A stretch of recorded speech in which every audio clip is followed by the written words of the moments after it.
peace. Welcome to The Culture here on the Black Star Network. I'm your host, Farajii Muhammad. Happy Friday, folks. Thank you so much for tuning in and being a part of the conversation. Man, oh man, we got a dope show for you today. First and foremost, let's share with the latest from former Secretary of State Hillary Rodham Clinton and what she thinks should happen to MAGA, quote unquote, cult followers and cult members. We're going to share with you the latest on that, and I'm going to just get your take on that, what she has to say. Also, now that we heard President Biden has said that he would forgive $9 billion of student loan debt, what happens next? We check in with Mr. Brian Walsh, financial planner and student debt expert from SoFi Bank, to give us the latest on that. Later on, we're going to be checking in with a dynamic woman who has a serious story. I cannot wait, folks, for you to hear her story as she talks about breaking through fear and pain to find love again. So we're going to talk a little bit about that. And tomorrow marks the official end of Banned Books Week for 2023. Have you read any banned books this week? We're going to be checking in and talking about that. Of course, we got our sister Corinna Denise from the Culture Crew joining us later on. So stay with us. It's all happening on today's edition of The Culture right here on the Black Star Network. Let's go.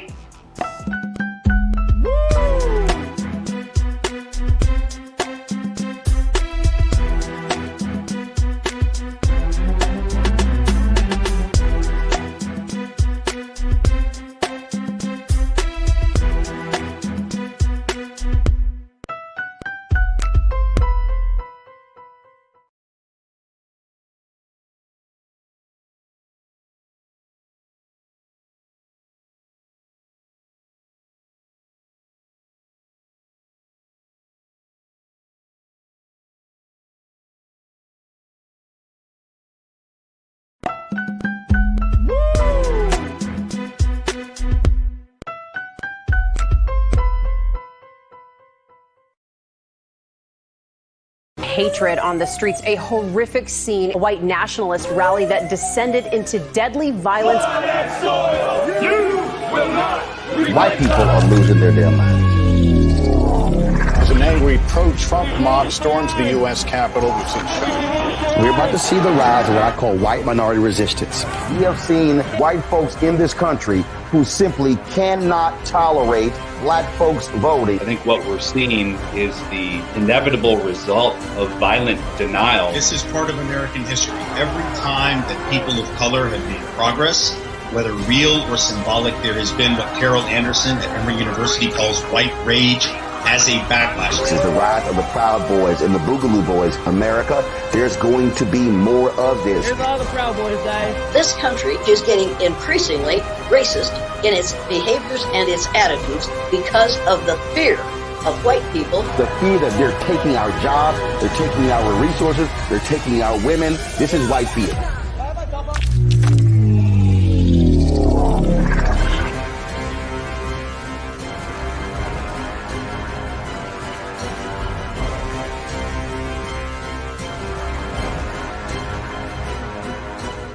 Pull up a chair, take your seat. The Black Tape with me, Dr. Greg Carr, here on the Black Star Network. Every week, we'll take a deeper dive into the world we're living in. Join the conversation only on the Black Star Network. When you talk about blackness and what happens in black culture, we're about covering these things that matter to us, speaking to our issues and concerns. This is a genuine people-powered movement. There's a lot of stuff that we're not getting. You get it, and you spread the word. We wish to plead our own cause. Too long have others spoken for us. We cannot tell our own story if we can't pay for it. This is about covering us. Invest in black-owned media. Your dollars matter. We don't have to keep asking them to cover our stuff. So please support us in what we do, folks. We want to hit 2,000 people, $50 this month, raise $100,000. We're behind 100,000, so we want to hit that. Your money makes this possible. Checks and money orders go to P.O. Box 57196, Washington, D.C. 20037-0196. The Cash App is $RM Unfiltered. PayPal is R Martin Unfiltered. Venmo is RM Unfiltered. Zelle is Roland at RolandSMartin.com. Hi, Hi, I'm Dr. Jackie Hood Martin, and I have a question for you. Ever feel as if your life is teetering and the weight and pressure of the world is consistently on your shoulders? Well, let me tell you, living a balanced life isn't easy. Join me each Tuesday on Black Star Network for A Balanced Life with Dr. Jackie. We'll laugh together, cry together, pull ourselves together, and cheer each other on. So join me for new shows each Tuesday on Black Star Network, A Balanced Life with Dr. Jackie.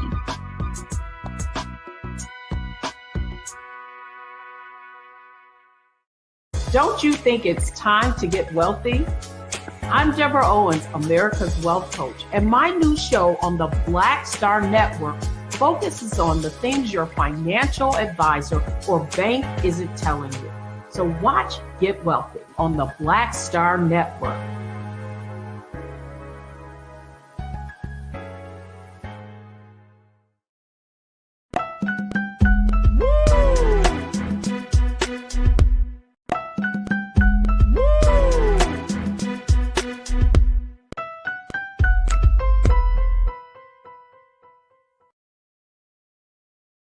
Hi, I'm Dr. Jackie Hood Martin, and I have a question for you. Ever feel as if your life is teetering and the weight and pressure of the world is consistently on your shoulders? Well, let me tell you, living a balanced life isn't easy. Join me each Tuesday on Black Star Network for A Balanced Life with Dr. Jackie. We'll laugh together, cry together, pull ourselves together, and cheer each other on. So join me for new shows each Tuesday on Black Star Network, A Balanced Life with Dr. Jackie.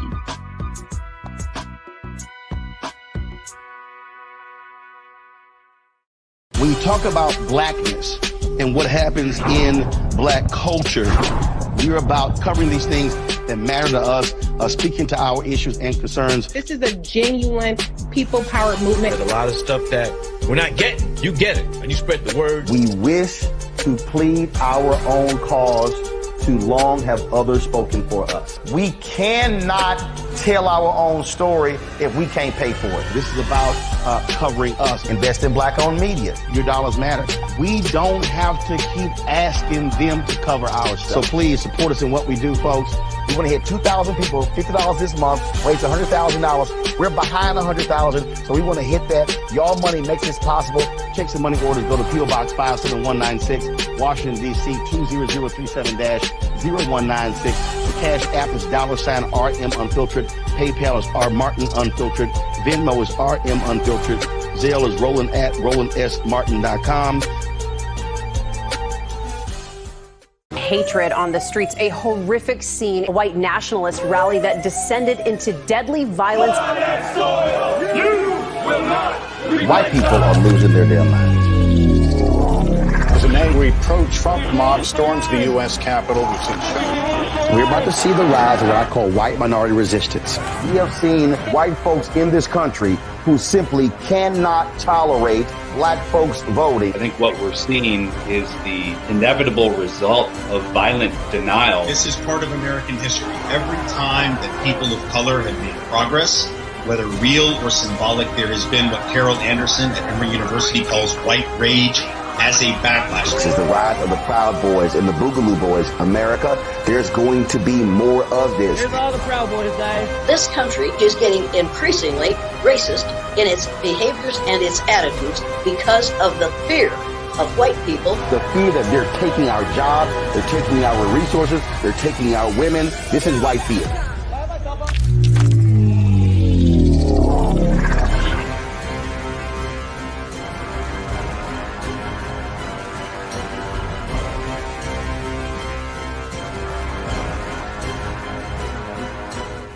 Pull up a chair, take your seat. The Black Tape with me, Dr. Greg Carr, here on the Black Star Network. Every week, we'll take a deeper dive into the world we're living in. Join the conversation only on the Black Star Network. Don't you think it's time to get wealthy? I'm Deborah Owens, America's Wealth Coach, and my new show on the Black Star Network focuses on the things your financial advisor or bank isn't telling you. So watch Get Wealthy on the Black Star Network.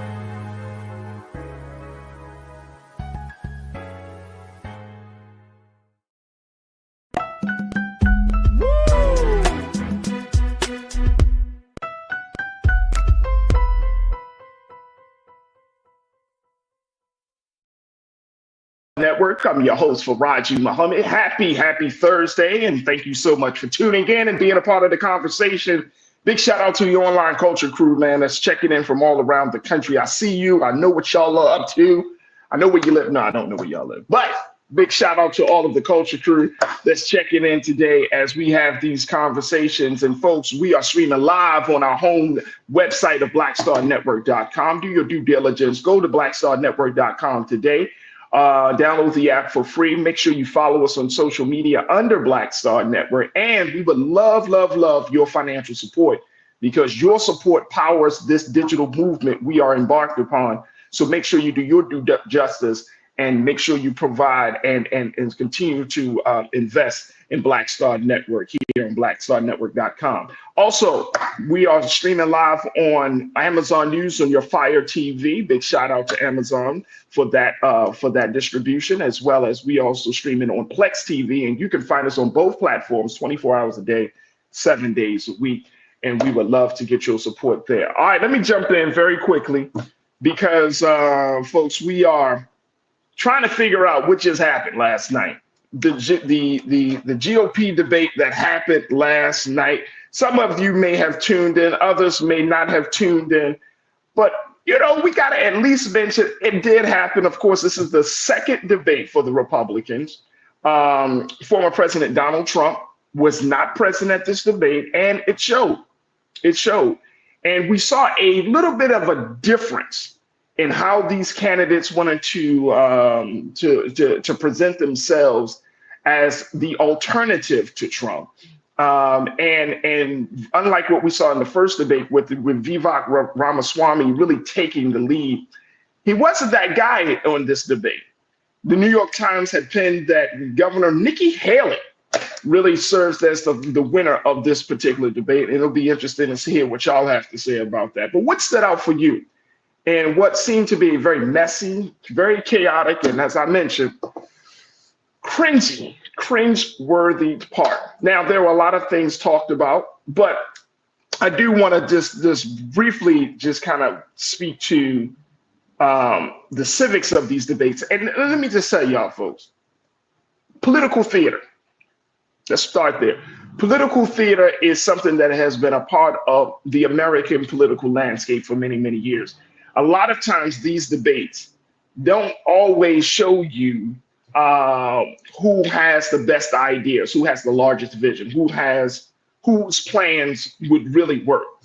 It becomes down to this personality thing. It comes down to this who can get a quick jab in, a quick there, a quick swipe on somebody's record there.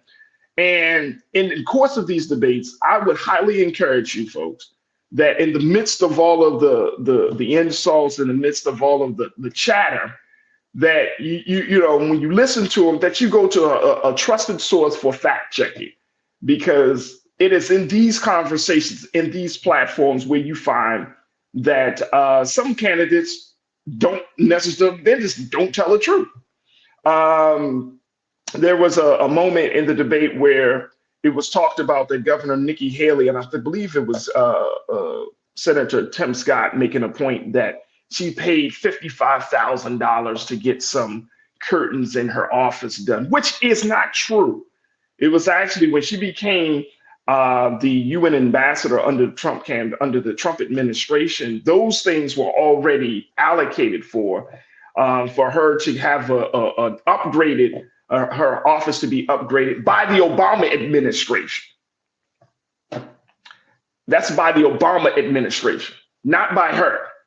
She had no parts of that decision making of how that money was spent and how how much it cost. No parts of that. So that's just like a small part of the constant lies that you kind of have to watch out for during forums like this, during platforms like this, because it gives people the impression of one thing. And again, when you lie, it makes people think something else other than what they're supposed to be thinking. So that's just a small thing. Here's one of the cringeworthy moments, though, that everybody has been talking about, which is this moment about sleeping with a teacher. Take a look at what Governor Chris Christie had to say about the situation as he tried to talk about education. But what this is, this public school system is no longer run by the public. It is run by the teachers' unions in this country. Randy Weingarten and her crew are absolutely strangling. They are taking the worst of their members and defending them rather than advocating for our kids. And when you have the President of the United States sleeping with a member of the teachers union, there is no chance that you could take the stranglehold away from the teachers union every day. They have an advocate inside the White House every day for the worst of their teachers, not for our students to be the best they can be. A President of the United States has to take on the teachers union. I did it in New Jersey, and I will do it as President of the United States. Okay. All right, Lise. He said he wanted to take on a teachers union. Okay, let's continue to play this clip about teachers. Chris, you mentioned the president's situation. My wife isn't a member of the teachers union, but I got to admit I've been sleeping with a teacher for 38 years, and so full disclosure.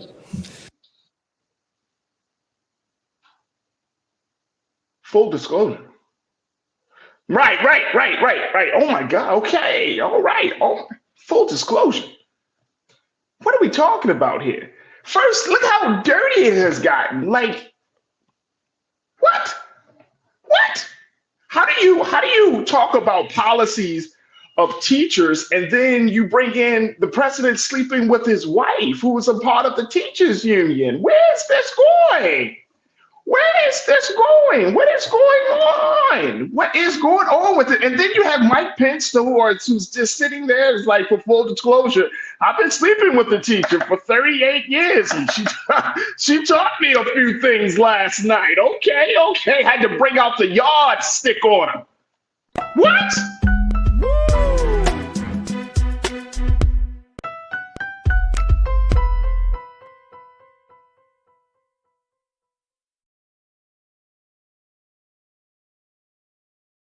When you talk about blackness and what happens in black culture, we're about covering these things that matter to us, speaking to our issues and concerns. This is a genuine people-powered movement. There's a lot of stuff that we're not getting. You get it, and you spread the word. We wish to plead our own cause.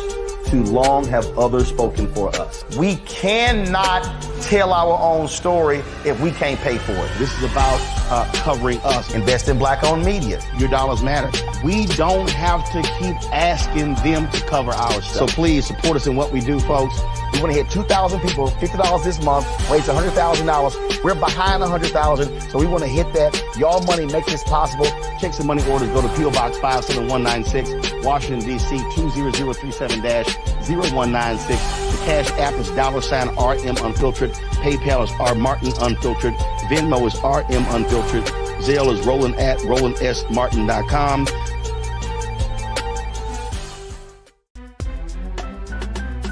I'm Farajii Muhammad, live from LA.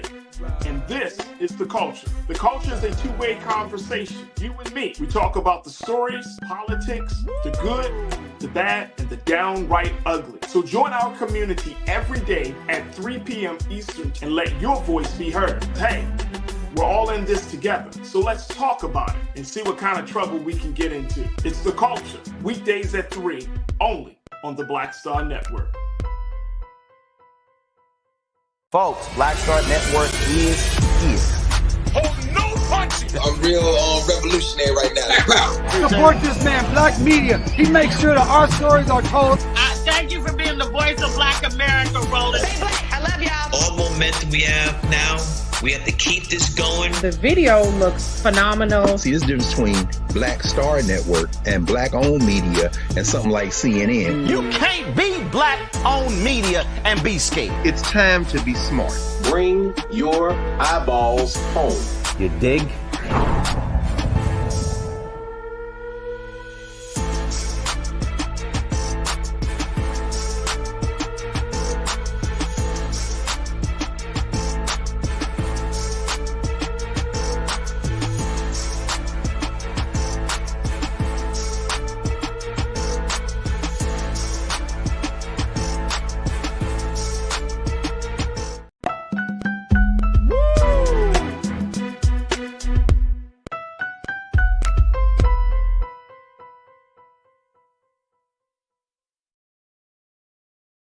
All right, folks, welcome back to the culture here on the Black Star Network. We apologize for the technical difficulty. We just got kicked out, and now we had to reboot and get back in the swing of things. So, folks, we are live right now. It is Friday, October the 6th. So just for those of you checking it out, like, is this a pre-record? No, this is the live show.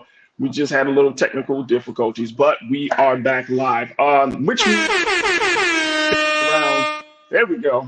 The first conversation we had about Hillary Clinton, let me postpone that because we do have a lineup today.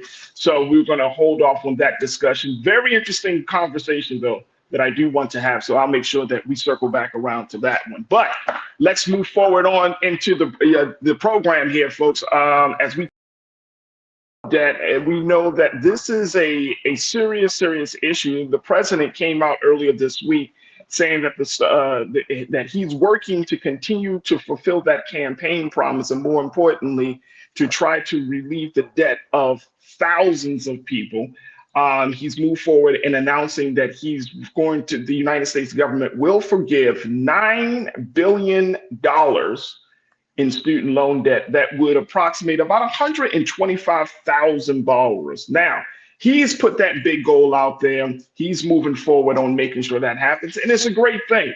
It's a great thing as the president tries to navigate through all of the political issues, especially after the Supreme Court has they essentially said that the government could not do that in the manner in which they wanted to do that before with $20,000 debt relief for student loan borrowers. But now the president's found a way to make it happen.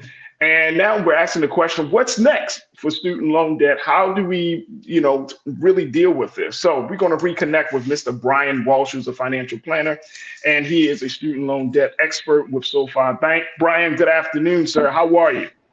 Hey, I'm doing good. How about yourself? I'm good. Thank you so much for joining us today, man. We're looking forward to the conversation. Yeah, me too. It's always fun to come on. Oh, awesome. All right, Brian, let's start with what the president has already put out there, saying that he is going to use this $9 billion. I thought it was interesting that he put such a big number out there. Then it was like, oh, that breaks down to about 125,000 borrowers. And I was like, that's it? Now, I'm not mad at the president because I think it should be done. It's just it just speaks to the cost that is accrued for simply going to college. That's another conversation, though. But looking at this situation now, Brian, what does this mean? Break this down for us, because one of the big elements of the president's plan is the fact that if you work in certain professions, if you work as a civil servant, if you work as, if you're working in certain professions to help uplift society, that there's going to be some forward motion on relieving the debt of those who work in these professions. So give us some details. What are we looking at here now that the president has made his announcement? Yeah, so I guess it's really important as we talk about this to separate like broad student loan forgiveness that was announced last year and then ruled against by the Supreme Court with targeted student loan forgiveness. So over the course of the last two and a half years, President Biden has announced multiple rounds of targeted student loan forgiveness, whereas certain groups of people, their debt was forgiven. And whether it's $9 billion over 125,000 people, or it's the other billions of dollars that were forgiven to targeted groups over the last couple of years, it's focused on a small group, essentially. And $9 billion is still a lot of money, but broad student loan forgiveness is what was ruled against by the Supreme Court. That was, I think it was $500 billion over 40 plus million people.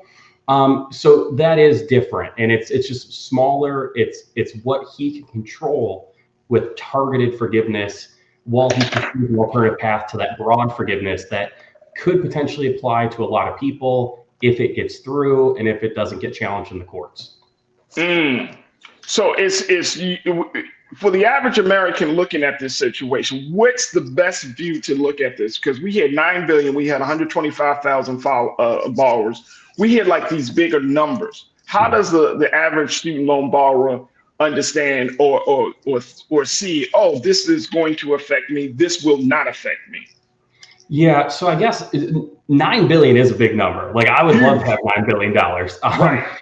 But there is between 1.7 and 1.8 trillion dollars of student loans that affects about 45 million people. So when we think about that as like the big pot of money, 9 billion across 125,000 people is really a very, very small and targeted amount.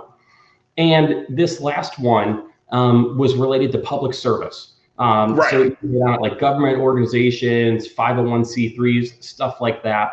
And that really, it aligns with an existing program. So already in place is public service loan forgiveness. So if you work for a government organization, a 501c3, and you make 120 qualifying payments on your student loans and you're enrolled in public service loan forgiveness, at the end of the 120 monthly payments that are qualifying, your student loan balance is forgiven and it's not taxable. So this was just a way to address some challenges and kind of quirks of the program that was already in place. It wasn't like anything new. It was addressing things that it's a really administrative process to qualify for public service loan forgiveness, which means some people got left out when they may or should have gotten left out. This was kind of righting that wrong. So how does that fit in terms of in terms of the larger number of who would qualify for this type of forgiveness? Yeah, so really it's a small amount, quite frankly. Generally speaking, if you work for a 501c3 or you work for a government organization and you have federal student loans, I strongly encourage you to look at pursuing public service loan forgiveness because it can be extremely valuable. And you can do that. You can go on studentaid.gov. Studentaid.gov has a ton of great free resources. They have tools that allow you to explore public service loan forgiveness. They have forms that you have to fill out to enroll, to get filled out by your employer to certify you work there. They have tools to help you figure out what repayment plan is a qualifying repayment plan and all the things that you need. So if that applies to you, regardless of President Biden's announcement, you should really, really consider public service loan forgiveness if you work for a 501c3 or a government organization. This is why, Brian, we need to have this conversation, because I feel like we hear this and then people have to kind of navigate through this whole process and system on their own. Right. Like, it's I know that it's beneficial. I know that people will get further along in their personal lives and their financial lives, but it's still a lot of red tape. It's still a lot of government talk. So what do you recommend as a financial planner, as someone who works at a bank? Do you recommend that people kind of navigate through this by themselves, or should they sit down with their who should they sit down with? The banker? Should they sit down with the person that does their taxes? I mean, where do they get some guidance through this process? Yeah, I mean, full transparency, I'm biased. I'm a financial planner. That's always been my profession. I think good financial planners can help navigate the complexities of, paying back student loans, even in the context of like everything else you have going on in your financial life. Some other places you can go is you can go to studentaid.gov. You can go to your loan servicer's website and even contact them. So like your loan servicer is who you interact with on your loans. Like that's where you log in, you make your payments, you check your balances, they send you stuff in the mail. I would go those places if you're kind of going back and forth on, hey, how do I, navigate this? One of the things I will say, like one of the main reasons I started working at SoFi 5.5 years ago is we're big on educational resources. So we offer complimentary access to our financial planning team to SoFi members. So you can set up an account just by creating a username and a password, go in the app, go on the website, and schedule an appointment with one of our financial planners, and you can get questions answered. All right, we're going to take a quick pause, Brian. When we come forward, I want to take a couple of comments from our online culture crew to get their takes on this as we continue to talk about what's next, folks, for this whole discussion around student loan debt. Join us in the conversation. We're streaming live right now on Facebook and, of course, on YouTube. Just go under Roland Martin's YouTube page, jump into the chat, click the link, jump into the chat, and be a part of the culture crew for the day. Let's continue the conversation about student loan debt on the other side. So stay with us. There's still a lot more to talk to with Brian Walsh right here on The Culture on the Black Star Network.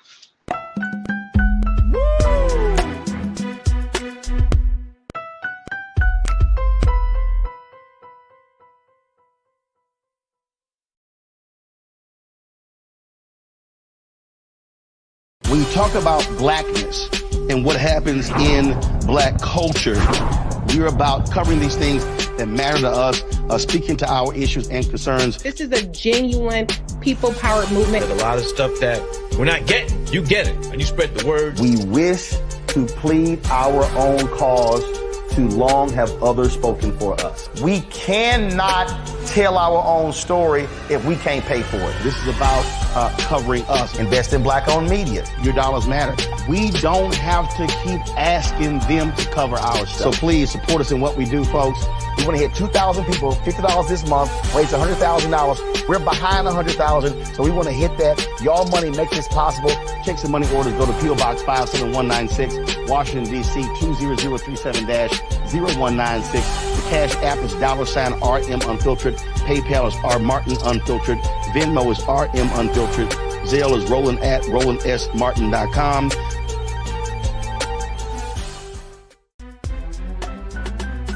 I'm Farajii Muhammad, live from LA. And this is The Culture. The Culture is a two-way conversation. You and me. We talk about the stories, politics, the good, the bad, and the downright ugly. So join our community every day at 3 p.m. Eastern and let your voice be heard. Hey, we're all in this together. So let's talk about it and see what kind of trouble we can get into. It's The Culture, weekdays at 3, only on the Black Star Network. Folks, Black Star Network is here. Oh, no punching! I'm real revolutionary right now. Support this man, Black Media. He makes sure that our stories are told. Thank you for being the voice of Black America, Roland. Stay black. I love y'all. All momentum we have now, we have to keep this going. The video looks phenomenal. See, this difference between Black Star Network and black-owned media and something like CNN. You can't be black-owned media and be scared. It's time to be smart. Bring your eyeballs home. You dig?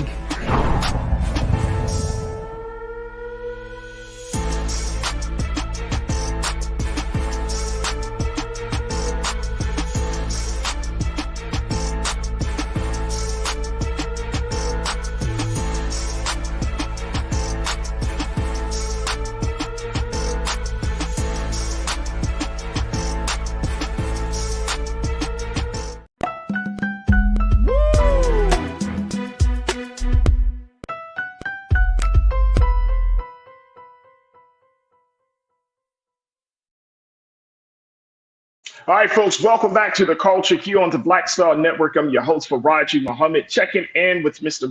Brian Walsh, who serves as a financial planner and student loan debt expert with SoFi Bank. As we talk about what's next in this whole conversation and this larger issue of student loan debt, as we know, the president has came out earlier this week, this past Wednesday, to announce that the government is relieving $9 billion.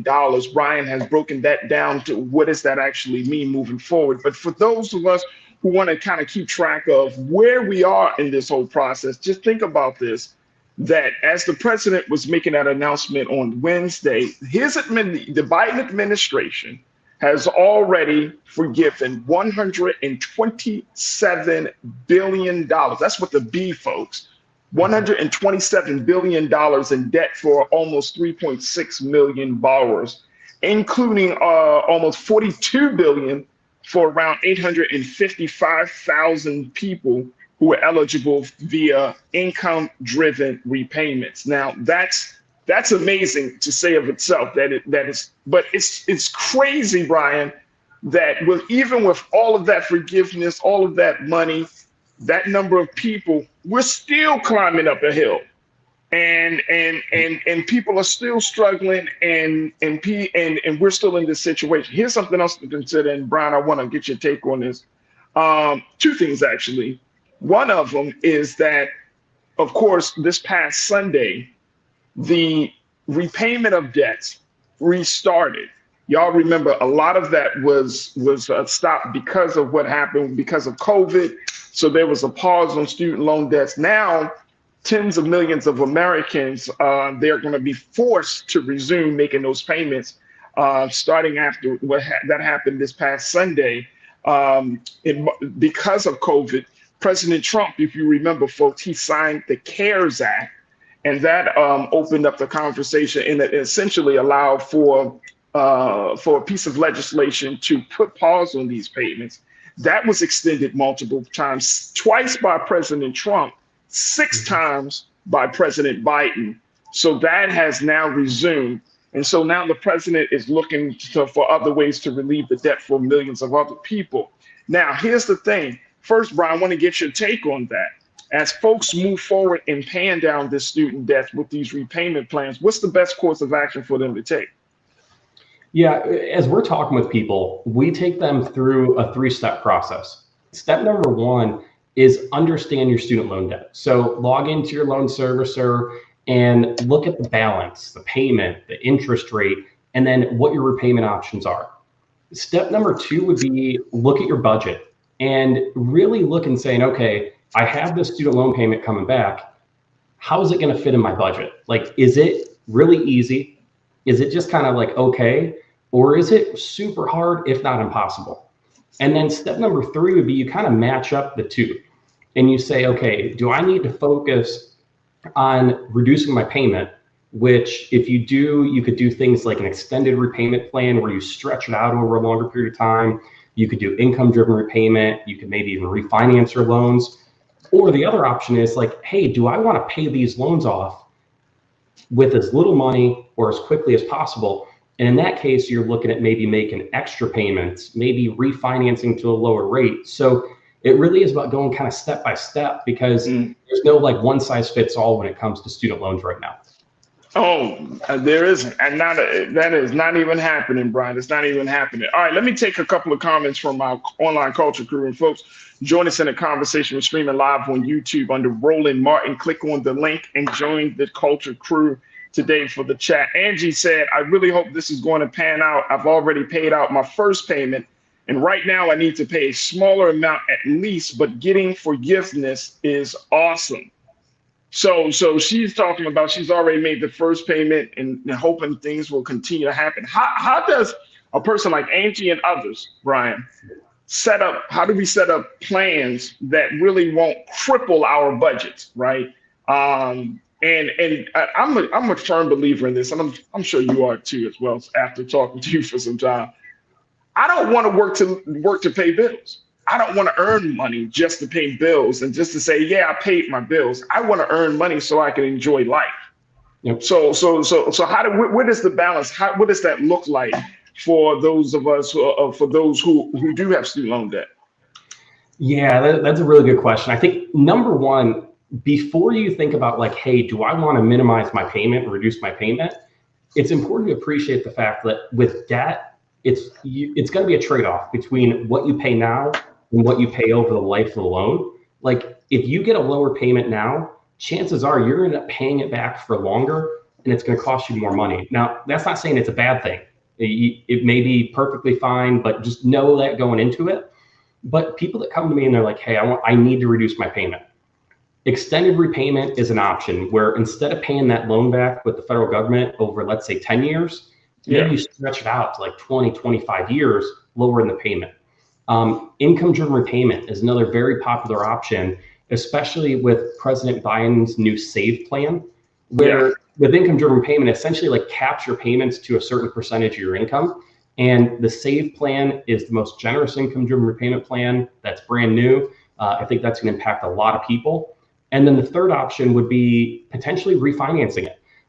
If you can refinance a loan and get a lower rate, then you may be able to stretch it out. You may be able to save money on interest. You may be able to reduce your payments. There's different options there. So I would look at one of those three options if someone needs to reduce their payments. Yeah, I appreciate you laying that out. Real Brooklyn, my guy, you just sound kind of cynical, Real Brooklyn, but I'm gonna keep it real with you, Real Brooklyn. I totally understand. You said debt forgiveness in this economy is like a carrot in front of a horse. Is that what's happening here, Brian? Is that like they just kind of like, gotcha? It's just was that what's going on here? Yeah, I understand why people would feel that way. Number one, because it's like, okay, we're paused on student loan payments. The announcement comes out, hey, we're going to have broad student loan forgiveness, either $10,000 or $20,000 a borrower if you make under 125 grand or 250 grand. And then it didn't go through. So I completely understand why people are frustrated by that. Also, it's kind of one of those things where there's been a lot of uncertainty with student loans in general over the last 3.5 years. So where we stand now is it's kind of like we know where we're at. There's still an alternative path. And we're just encouraging people to figure out the right path to pay down your student loans. If anything else happens related to debt forgiveness, fantastic. But as of right now, the odds of that may not be that high. And folks want you to kind of I want to just kind of go back a little bit for those who may have missed it and giving us some more details around this public service loan forgiveness program. What is that and how does that affect the borrower? Yeah, so with public service loan forgiveness, if you work for a government organization or a 501c3, you can enroll in the program. And essentially what happens is if you make 120 qualifying payments, which means that you work for a qualifying organization and then there's a handful of options that you could use for your payments, and you make that payment each month. After 120 months of qualifying payments, whatever's left over is forgiven and it's not taxable. The really interesting thing actually is student loan payments have been paused for the last, 3.5 years. That period of time, assuming you worked for a qualifying organization, would count as a qualifying payment. So I worked with a nurse. It was a couple weeks ago. She started working in September of 2020 for a nonprofit. So she essentially got 3 years worth of qualifying payments kind of like counted towards her 10 years worth of payments without ever paying a dime. So that's why I always say, like, if you work for a 501c3, a government organization, please explore public service loan forgiveness because it can be very powerful. Absolutely. We're going to get one. I want to get one more thought from you, and then we're going to take our final break for this part of the conversation. One of the things that was brought up is this ongoing conversation about closing the wealth gap between Black borrowers and white borrowers. NBC News, when they put out their piece, they said American students of color are more likely to take out student loans and struggle to make repayments at higher rates than white people, according to some research that was released back in 2020. It's a status quo that perpetuates a vicious cycle of economic inequality along racial lines, according to the report by the Student Borrower Protection Center, which is a consumer advocacy group. Talk to us a little bit about this, Brian. From your vantage point, your time in working in this sector, is it possible for there to be some level of equity and between Black student loan borrowers and white student loan borrowers? Yeah, I think it's possible. And I think it's only possible through programs like this, through social media, through institutions that help educate and empower everyone. I go back to, I've been a financial planner for like 15 years. I didn't learn a single thing about personal finances growing up. I didn't learn anything from my family. And there's a whole lot of people who can say the same exact thing. And then when that happens, it sets you up at a disadvantage because it makes it harder to make good financial decisions when you're borrowing money, taking out your credit card, trying to buy a house, trying to buy a car. So the more programs like this, or the more access to information people have, it sets them up to make those decisions to put them in a good spot. So that's why I think this is so important. And I'm glad we're having conversations like this. And I think just to add to that, I mean, not only have a lot of folks aren't kind of exposed to that level of financial literacy, but it's not even affirmed in the culture to be financially literate, right? Like we're not having, I mean, of course, on this show and other, you have your select few shows that are doing it, but I'm saying in the overall culture, our culture is to spend. Our culture is to burn through money. So the culture around money, savings, financial planning, it's not that strong. It doesn't, I mean, you kind of got to go against the grain if you really want to have some control and management of your finances. That's why I think that when people talk about these stories, like, oh yes, you know, I've saved for 5 years now.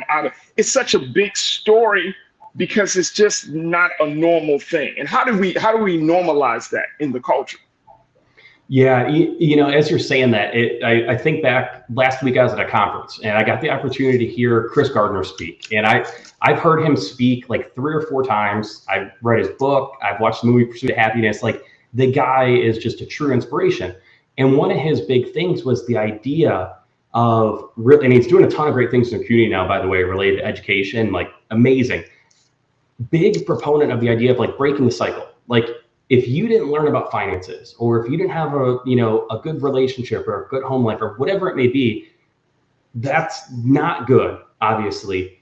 But you can make that conscious choice to then break the cycle, because if you break that cycle, then it then flows down to the next generation, and you're investing in the next decade or so in the next generation. And I think like hearing him talk and hearing what he's doing in the communities across the country related to education, financial literacy, stuff like that, like, those are the types of things I think we need to get moving in the right direction, quite frankly. Absolutely. Absolutely. All right, Brian, we appreciate your time, and I thank you always for your expertise around the issues. Brian Walsh, folks, who's a financial planner, student loan debt expert with SoFi Bank. Brian, what's a resource that you can throw out to our watchers today to help them in this process? Yeah, you can go to SoFi.com, or you can download the SoFi app. Tons of great free info, or you can schedule an appointment with a financial planner there too. There it is right there. Brian Walsh, always appreciate you. And thank you for being so good for the culture today, Brian. We thank you. Thanks for having me. Absolutely. Folks, we got to take a quick pause. When we come forward, let's talk up to one sister who has overcome tremendous odds. She has broke through fear. She has broke through pain to find love. And I'm not talking about romantic love. I'm talking about that self-love, folks. Man, her story is up next. We're going to be checking in with our dear sister Mildred Muhammad. And trust and believe you do not want to miss this big culture convo we're going to have with her. So stay with us. That discussion is up next right here on The Culture on the Black Star Network.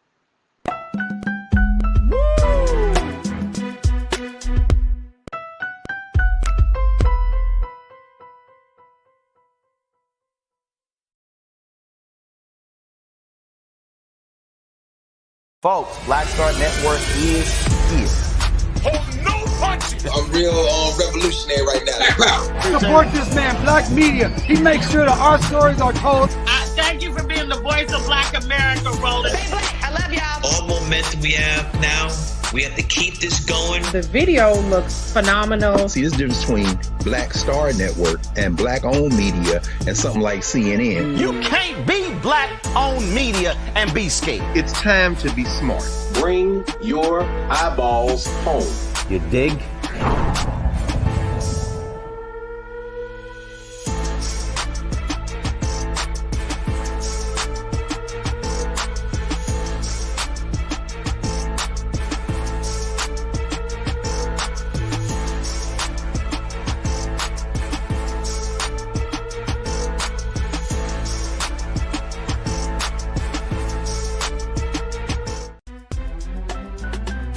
I'm Farajii Muhammad, live from LA.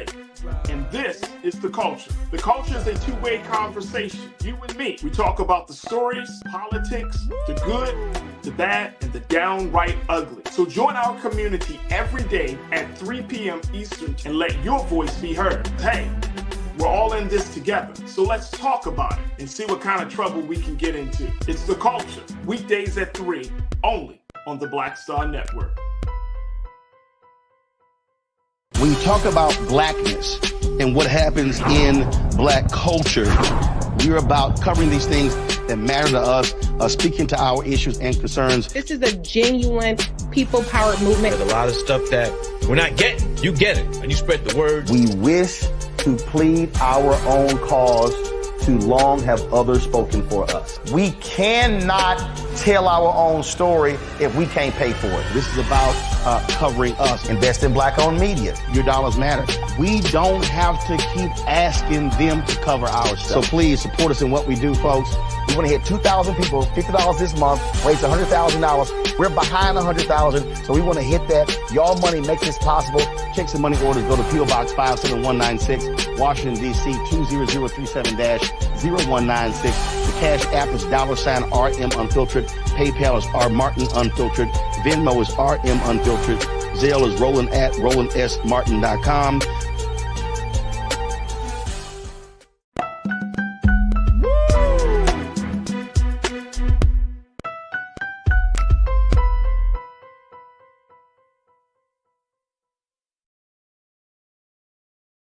All right, folks, welcome back to The Culture here on the Black Star Network. I'm your host, Farajii Muhammad. Thank you so much for tuning in and being a part of the conversation. Happy Friday. Oh, my gosh, it finally came, folks. It finally came. So happy Friday. We have been having a dope show, just a little technical difficulties in the beginning, but we are back on track. And if you missed the first part of the conversation or first half of the show, we talked to Mr. Brian Welch to talk about what's next with student loan debt. And then on the second half of the show, we're going to continue the conversation about the culture. I want to have this discussion about banned books. I want to have this, and then we're going to shift to our next special guest. But you could do all of that as we're streaming live right now, folks, on a number of dope platforms. Of course, our website is blackstarnetwork.com, blackstarnetwork.com, where you could download the app for free. You can follow us on social media. And most importantly, you can show that you are appreciative of this type of programming. And so we look forward to having your investment, your donation into the network. Again, it's blackstarnetwork.com. Also, we are streaming live right now on a number of platforms, including Amazon News on your Fire TV. So thank you, Amazon. We're also streaming on Plex TV 24 hours a day, 7 days a week. We're streaming on Amazon Prime Video, and that's a new space that we're on. So make sure you check us out there. Just find us on the Prime Video app under Live TV and then go to News, or find us at Amazon.com under Prime Video, then go to Live TV, then go to News. So we're there on Amazon Prime Video. And we're also streaming on Freevee. And just go to Freevee, and under Freevee, to say on now, go to News, and boom, bada bing, bada boom, folks. You will definitely see the culture in the Black Star Network. All right, let me just have this discussion. I wanted to kick it off with my sister, Corinna Denise, who is a Culture Crew member, but she's also a college advisor. She's an advocate in a lot of different spaces. And so I wanted to have this conversation about banned books. Corinna, good afternoon. How you doing, my sister? Hey, Farajii. Happy Friday. Happy Friday. All right, Corinna, talk to me here. This week marks, of course, the week of banned books. This is actually a very interesting celebration that was started a few years ago.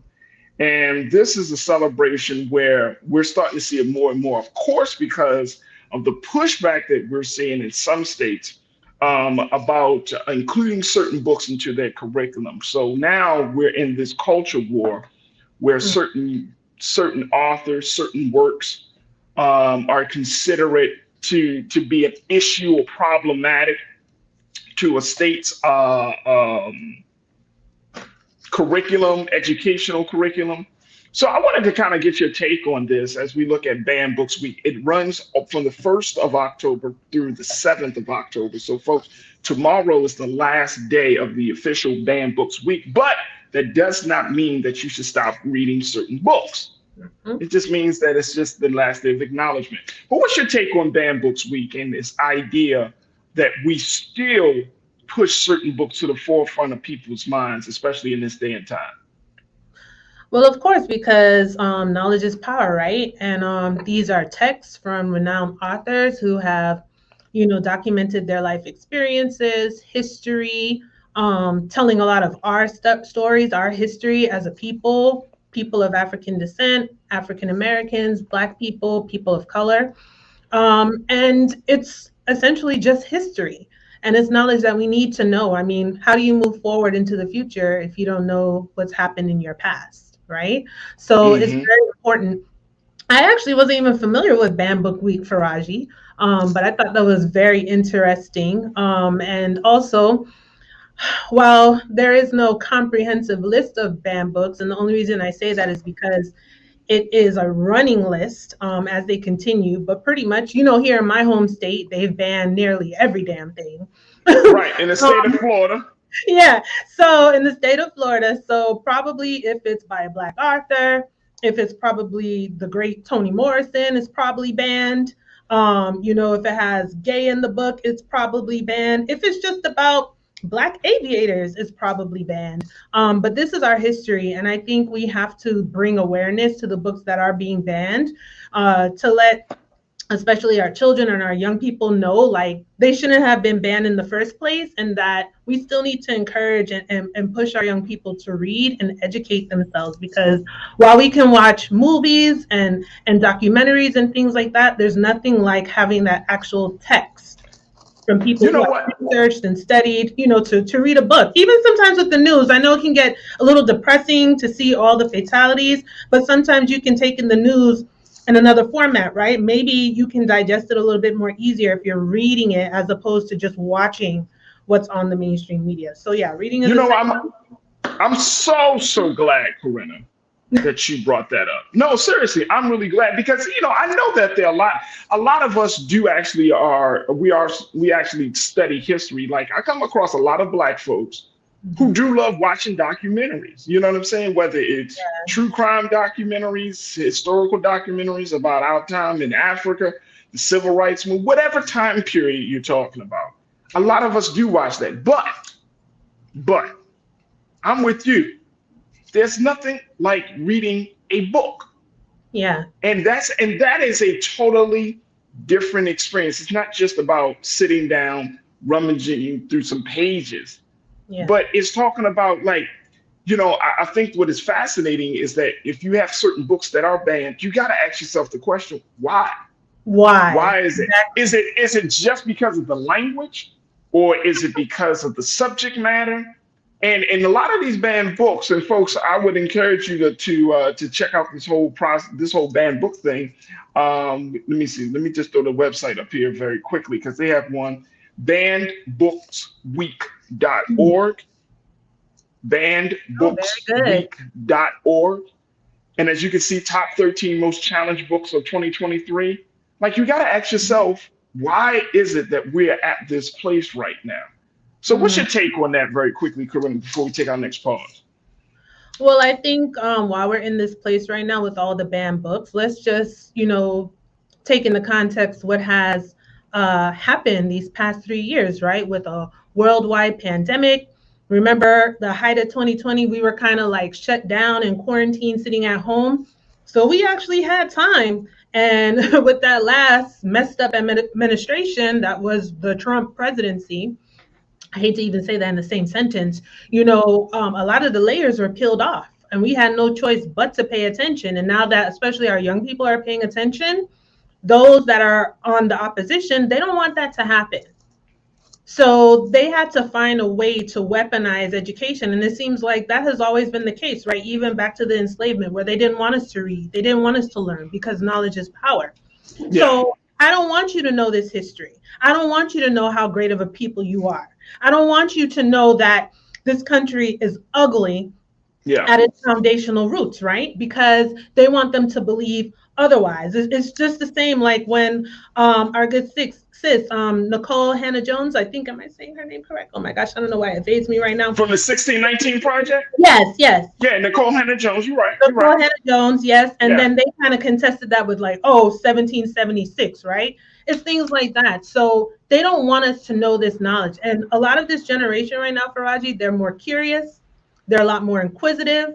Their awareness is more heightened. So, of course, we're going to take away the books, because if you learn this history, imagine if we all knew the history. Right. How much further along we would be. So we just see over generations and over periods of time, there's always been a work against us to suppress learning that history. And right now, they're desperately trying to contain that history, because we know by 2043, people of color are going to be the majority in this country. So by any means necessary, we're going to ban books. We're going to, change curriculums, whatever we have to do to keep the ugly secrets in the dark and not let it come to light. But everything that's in the dark will come to the light. It's going to come to light. They're going to be rebellious and be like, you know what, I'm reading that book anyways. And I hope a lot of parents and families feel the same way, because at the end of the day, it's our history. We need to know it. Absolutely, absolutely. Look, we got to take another quick pause. When we come forward, we're going to get some final thoughts about that. And we got our very special guest, Sister Mildred Muhammad, that's going to be joining us as well. So, folks, stay with us. A lot to cover in the final half of The Culture right here on the Black Star Network.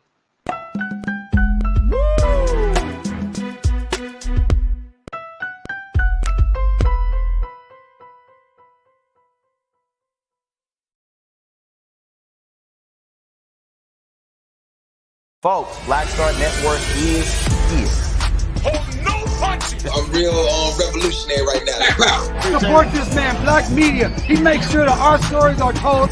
Thank you for being the voice of Black America, Roland. Stay black. I love y'all. All momentum we have now, we have to keep this going. The video looks phenomenal. See, there's a difference between Black Star Network and black-owned media and something like CNN. You can't be black-owned media and be scared. It's time to be smart.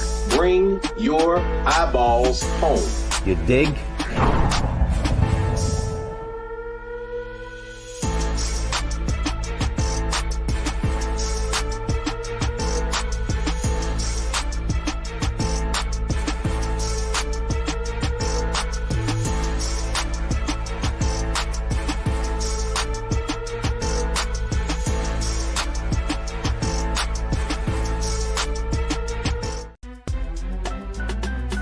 I'm Farajii Muhammad, live from LA.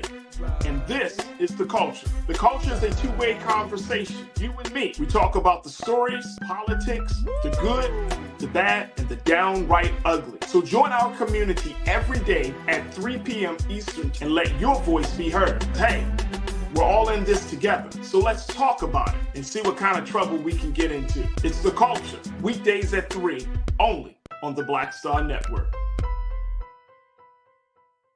When you talk about blackness and what happens in black culture, we're about covering these things that matter to us, speaking to our issues and concerns. This is a genuine people-powered movement. There's a lot of stuff that we're not getting. You get it, and you spread the word. We wish to plead our own cause. Too long have others spoken for us. We cannot tell our own story if we can't pay for it. This is about covering us. Invest in black-owned media. Your dollars matter. We don't have to keep asking them to cover our stuff. So please support us in what we do, folks. We want to hit 2,000 people, $50 this month, raise $100,000. We're behind 100,000, so we want to hit that. Y'all money makes this possible. Checks and money orders go to P.O. Box 57196, Washington, D.C. 20037-0196. The Cash App is $RM Unfiltered. PayPal is R Martin Unfiltered. Venmo is RM Unfiltered. Zelle is Roland at RolandSMartin.com.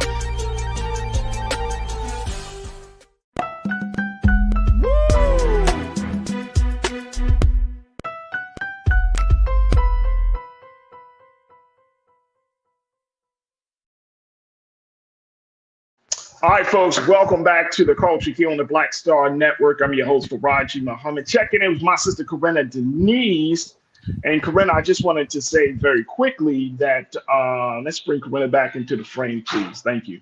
Corinna, when we look at banned books, this is an important part of the conversation, important part of the culture that we have these discussions. And again, folks, if you want to see which books are on the banned book list, make sure y'all go to bannedbooksweek.org. If we can please pull up that website so folks can see where they can get more information about banned books, bannedbooksweek.org, and actually read some of these books.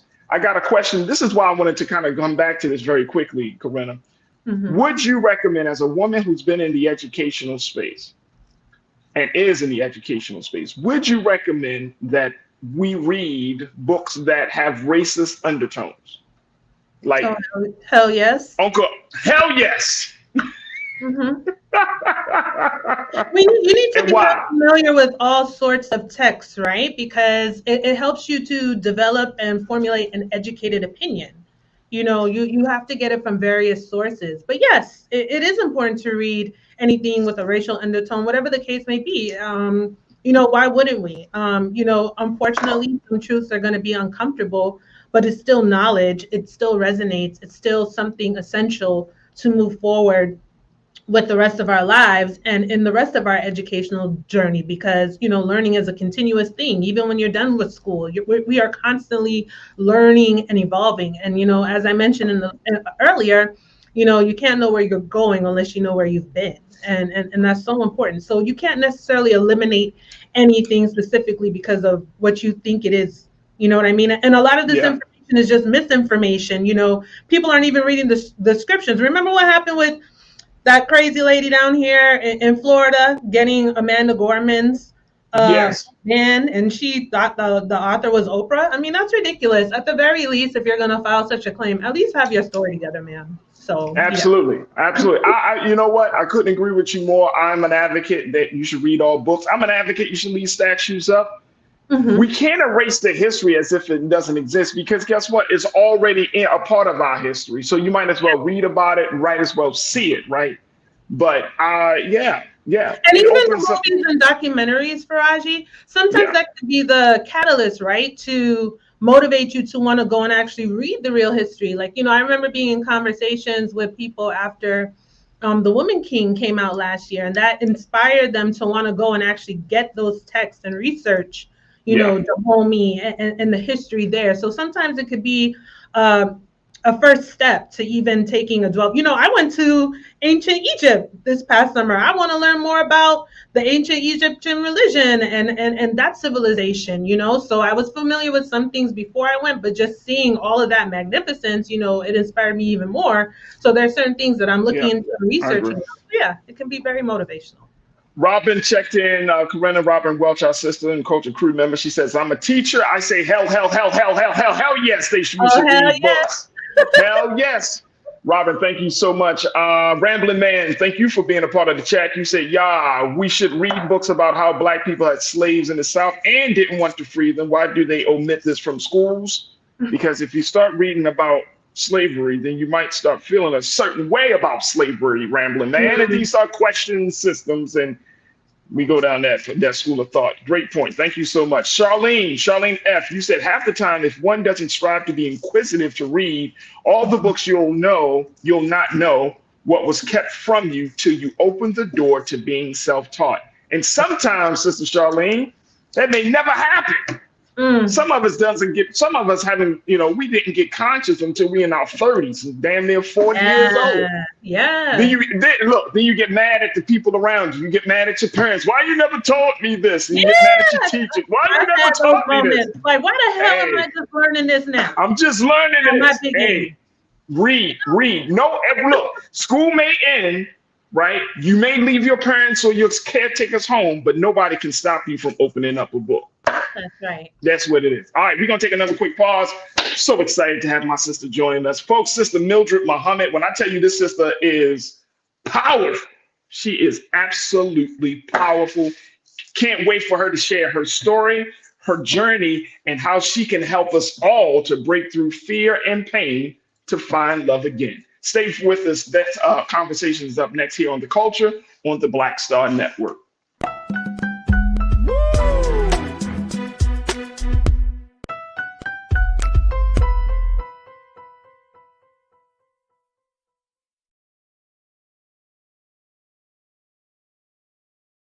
Black Star Network is here. Oh, no punch! I'm real revolutionary right now. Thank you for being the voice of Black America. All momentum we have now, we have to keep this going. The video looks phenomenal. See, there's a difference between Black Star Network and Black-owned media and something like CNN. You can't be Black-owned media and be scared. It's time to be smart. Bring your eyeballs home. You dig? When you talk about blackness and what happens in Black culture, we're about covering these things that matter to us, speaking to our issues and concerns. This is a genuine people-powered movement. There's a lot of stuff that we're not getting. You get it, and you spread the word. We wish to plead our own cause to long have others spoken for us. We cannot tell our own story if we can't pay for it. This is about covering us. Invest in Black-owned media. Your dollars matter. We don't have to keep asking them to cover our stuff. So please support us in what we do, folks. We want to hit 2,000 people, $50 this month, raise $100,000. We're behind 100,000, so we want to hit that. Y'all money makes this possible. Checks and money orders go to P.O. Box 57196, Washington, D.C. 20037-0196. The Cash App is $RM Unfiltered. PayPal is R Martin Unfiltered. Venmo is RM Unfiltered. Zelle is Roland at RolandSMartin.com.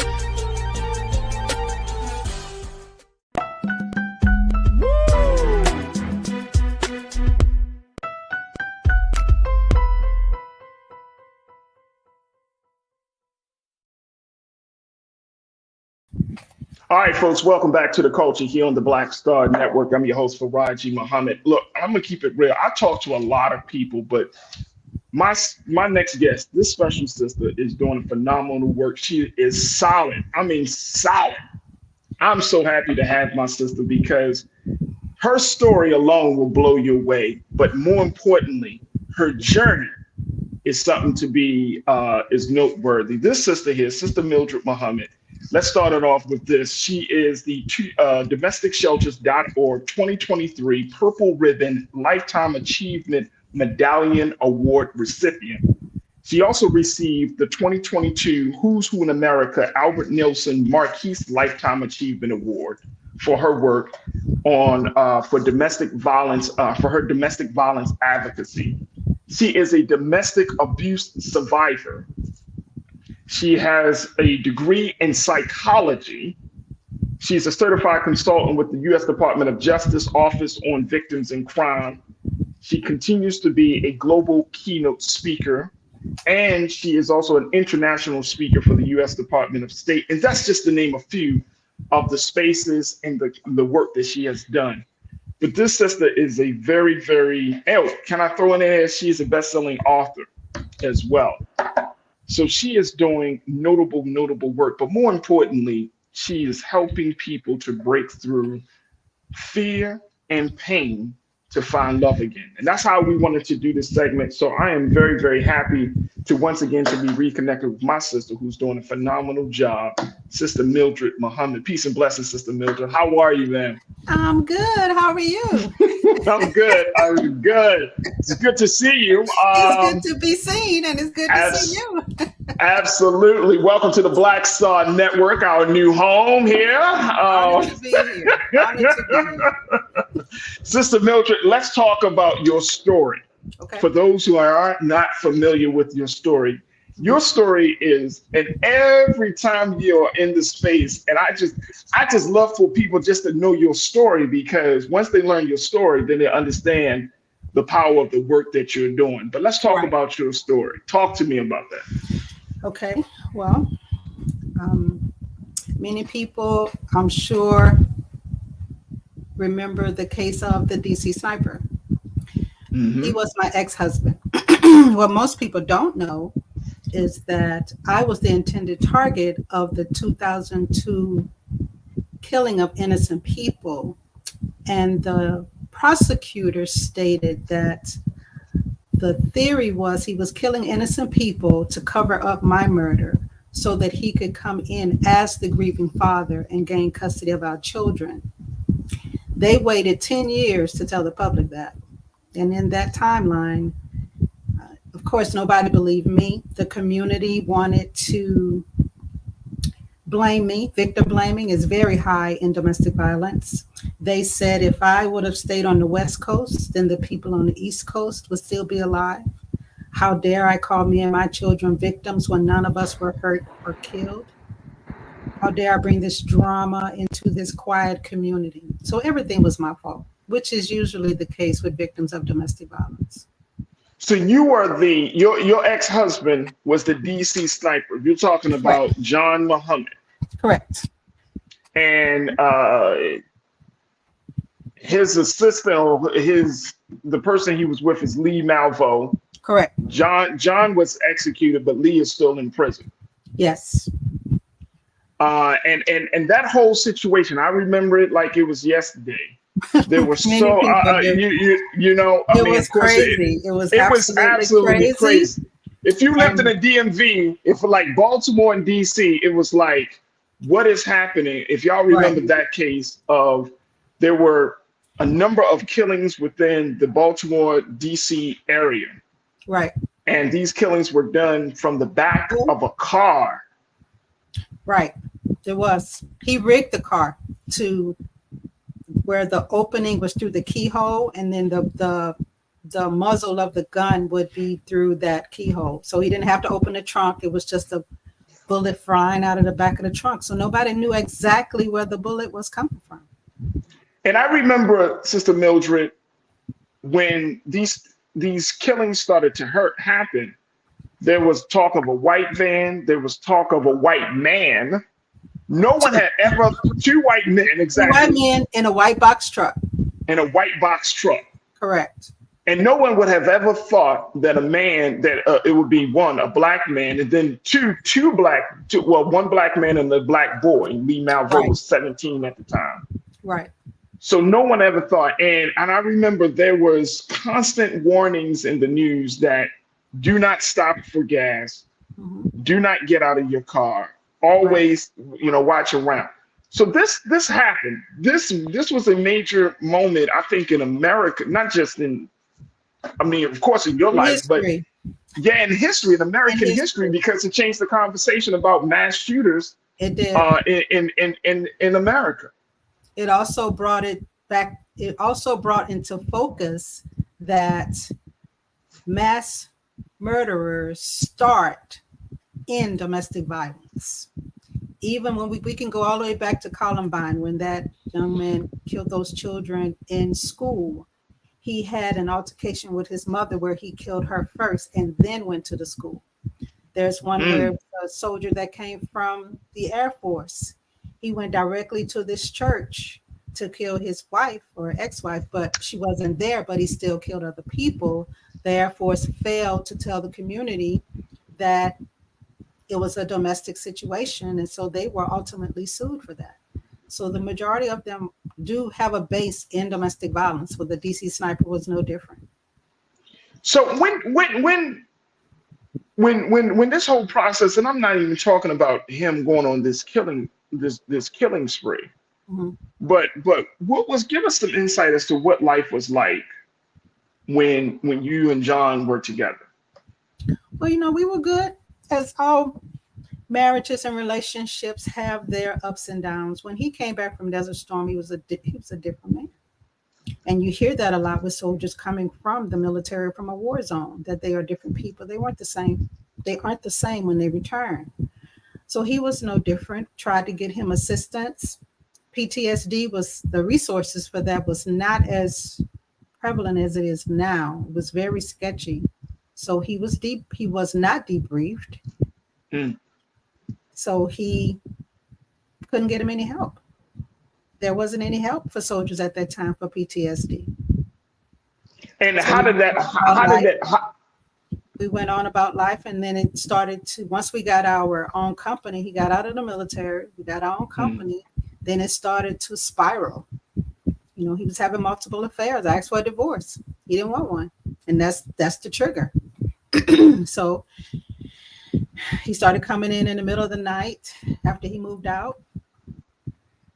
Would come in. I could hear the key going into the door. I could hear him walking down the hall.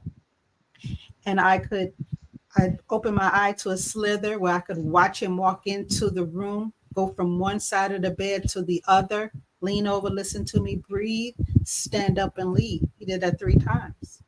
Then I had the locks changed. Never tell your children what's going on if you're in an abusive relationship, because I told my children that I'm going to get the locks changed, but I didn't tell them why. My son was 7. My daughters were 5 and 6.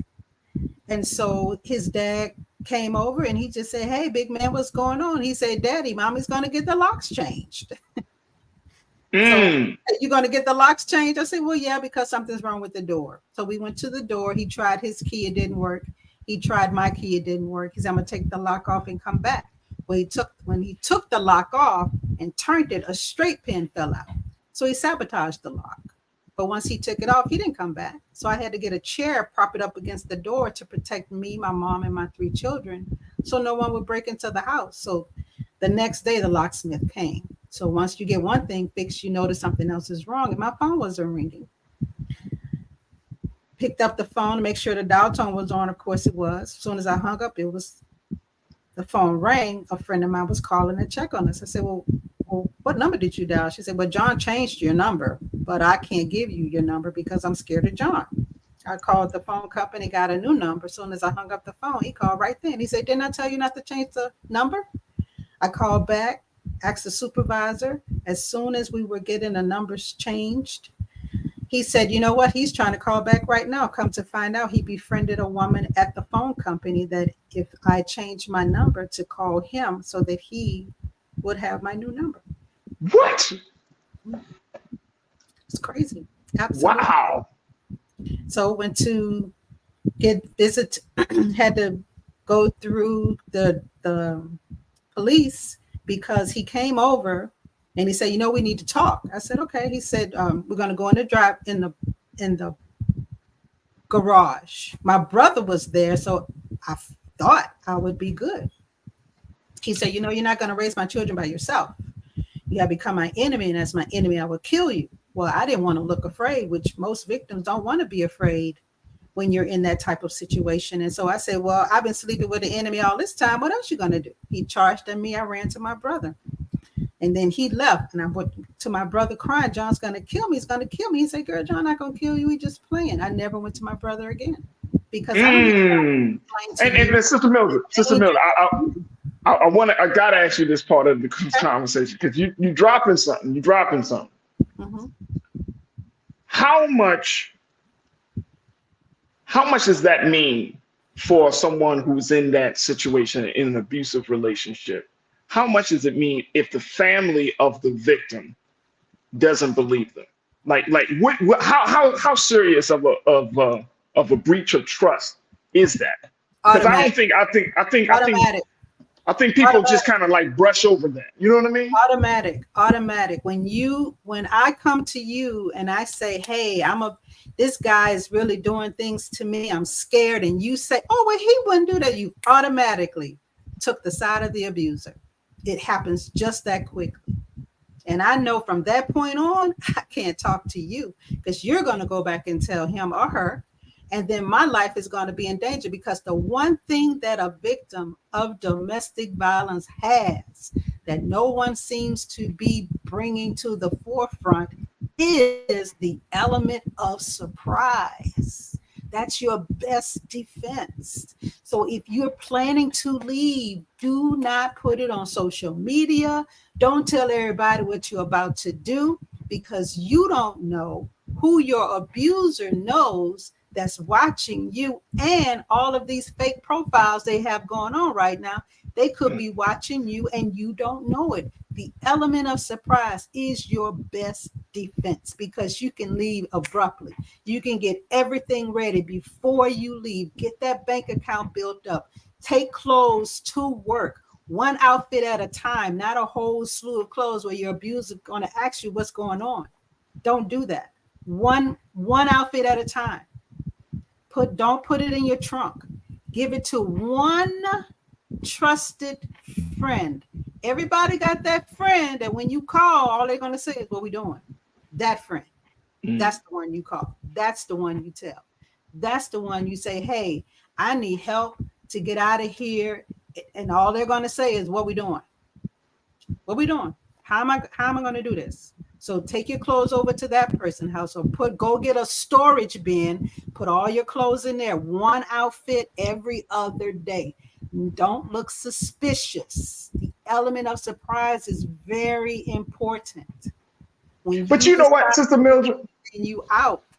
Don't go back once you're gone. Yes, Whatever ma'am. you left, let it go. You'll get another driver's license, another birth certificate, but it's best you have your birth certificate, passport, all IDs, every type of legal documentation that you can think of that you need. Put it in an envelope, put that at work, lock it up so that when it's time for you to go and start your life over, you have those documents on you, school records, all of that, because you may have to leave with your children.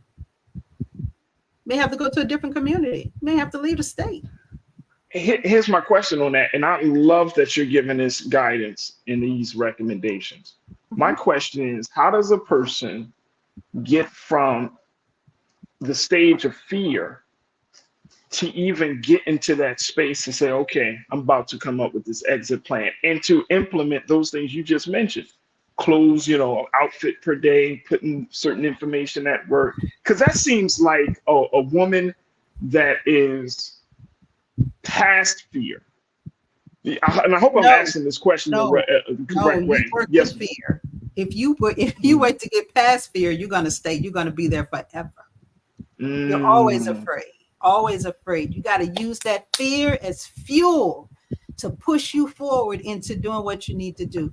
There's a statistic that says a woman will leave 7 times before she actually leaves. Let's cut that down to 3. Because scripture says what? When someone is doing, and you can help me with that, give them the other cheek. Well, you only have 2. After 2, what we doing? What else can you give? So you have to be mindful, even when you're getting into a relationship. Don't put all of your emotions in there. Just wait. Slow down. You got to get to know this person. Soon as you see a red flag, pull back. If you're deciding to go on, because everybody have their triggers and everybody's not emotionally well. We're all dealing with something in one way or another. However, you have to understand, what are those 3 main deal breakers that you have? Everybody has them. 3 main deal breakers. 3. Strike 1, strike 2, strike 3. You got to be ready to move on strike 3. Because this is what it's going to be like the rest of the time you're with them.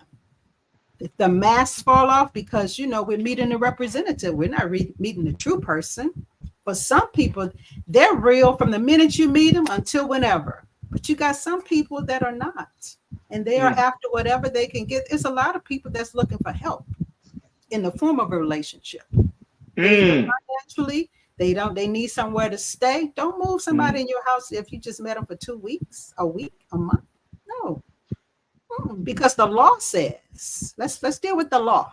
The law says this person is in your house. That first piece of mail that come to your place, they are a resident.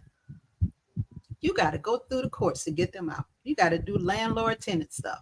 You can't just put them out because they got mail coming there now. They don't tell you that. 30 days, they are a resident. You cannot put them out.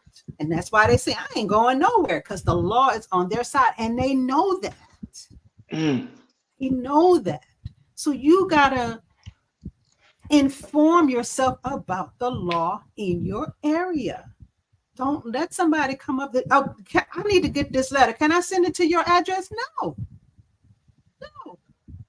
You can't send nothing to my address, because once they come in and they say, well, I'm not leaving, they spend the night and say, I'm just going to stay for a couple of days, couple of weeks, couple of months. They in there now.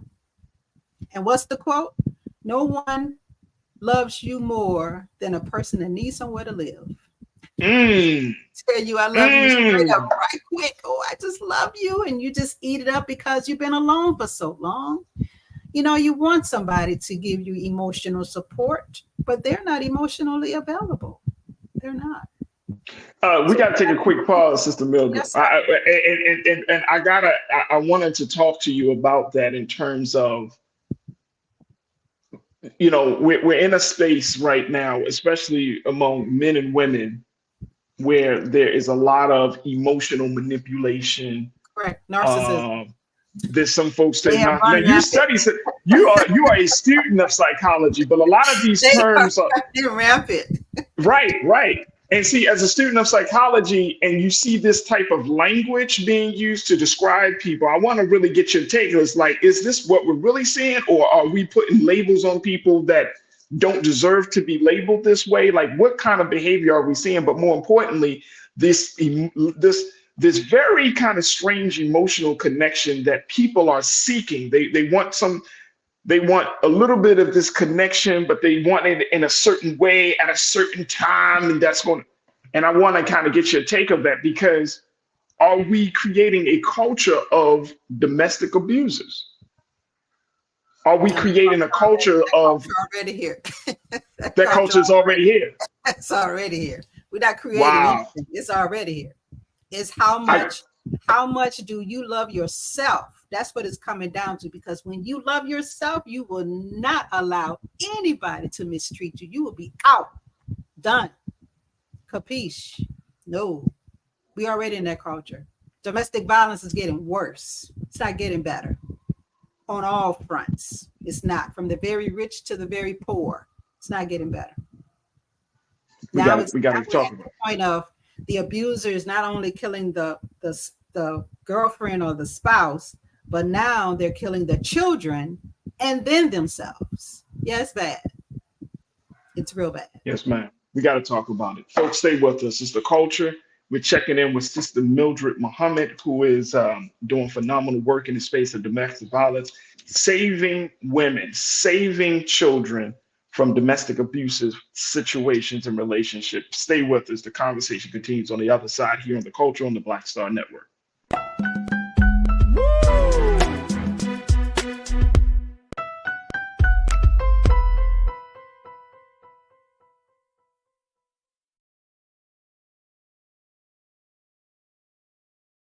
Pull up a chair, take your seat.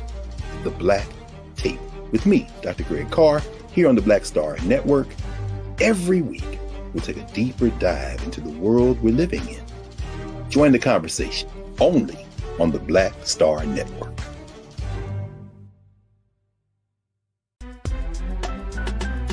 I'm Farajii Muhammad, live from LA.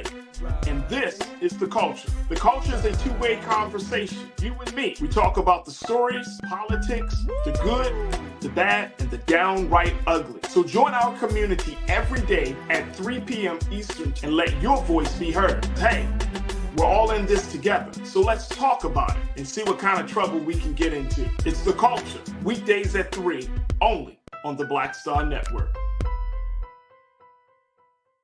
When you talk about blackness and what happens in black culture, we're about covering these things that matter to us, speaking to our issues and concerns. This is a genuine people-powered movement. There's a lot of stuff that we're not getting. You get it, and you spread the word. We wish to plead our own cause. Too long have others spoken for us. We cannot tell our own story if we can't pay for it. This is about covering us. Invest in black-owned media. Your dollars matter. We don't have to keep asking them to cover our stuff. So please support us in what we do, folks. We want to hit 2,000 people, $50 this month, raise $100,000. We're behind 100,000, so we want to hit that. Y'all money makes this possible. Check some money orders. Go to P.O. Box 57196, Washington, D.C. 20037-0196. The Cash App is $RM Unfiltered. PayPal is R Martin Unfiltered. Venmo is RM Unfiltered. Zelle is Roland at RolandSMartin.com. Folks, Black Star Network is here. Oh, no punches! I'm real revolutionary right now. Support this man, Black Media. He makes sure that our stories are told. Thank you for being the voice of Black America, Roland. Stay black. I love y'all. All momentum we have now, we have to keep this going. The video looks phenomenal. See, this difference between Black Star Network and black-owned media and something like CNN. You can't be black-owned media and be scared. It's time to be smart. Bring your eyeballs home. You dig?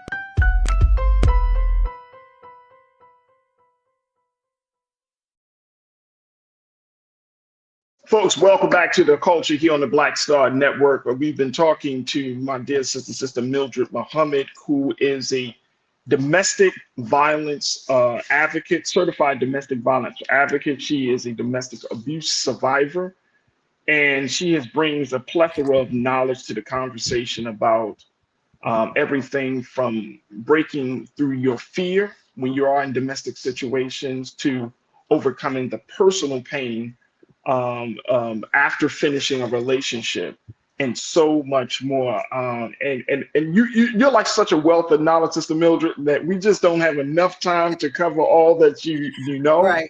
So I'm gonna just pick your brain a little bit on this. Okay. But I wanted to kind of get your take on this space that we find ourselves in. First, you said that there is a prevalent culture. We are already created domestic abusers. Give me some more insight on that. What do you see? What are you hearing? What's being resonated from the culture as you say that? Because that's a very, very powerful statement. Well, first of all, domestic abuse is a choice. Wait a minute, sis. So you can't keep dropping these jewels, Sister Mildred. Domestic abuse is a choice. It is a choice. It is not something that you are born to do. It is not something somebody made you do. We have two sets of children, both raised in a household that is abusive. One, we're going to say boys. One boy decides as he gets older, you know what, I'm not going to abuse my family because I see how that has affected us, what my dad did, so I'm not going to do that. And then you have the other one that says, that's the kind of control I want over my woman. It's a choice. It is not something that is inherited or is hereditary. It's a choice. I choose to terrorize my family. I choose to beat my man or woman. I choose to terrorize my children. I choose to dismiss their emotions. I choose to give the silent treatment. I choose. It is a choice. So all of this, well, they're mentally ill. No, they're not. They know exactly what they're doing all the time. Well, I need to explain to them, no, you don't. They know what they're doing all the time. Well, she just talking to me. Yep. And she knows what she's doing all the time. All the time. That's a hard pill to swallow. All the time. Look, I'm swallowing it. I'm trying. I'm Sister Mildred. I am all the time. That's why. Because I see it. When Yes, ma'am. when you try to leave this person, what do they say? Oh, I'm sorry, I didn't mean to do it. You know what? If you stay, I'm gonna do A, B, C, and D. Well, why weren't you doing that from the beginning? Didn't you? You knew. So you knew that you were mistreating me. You knew you wasn't doing the things that I asked. You knew, and you did them anyway. You know what happened? You know, there's this quote that says, they didn't know what they had until you were gone, or you don't miss your water till your well run dry. No, they knew. They knew what they had. They didn't think you would leave. They didn't think the water would disappear.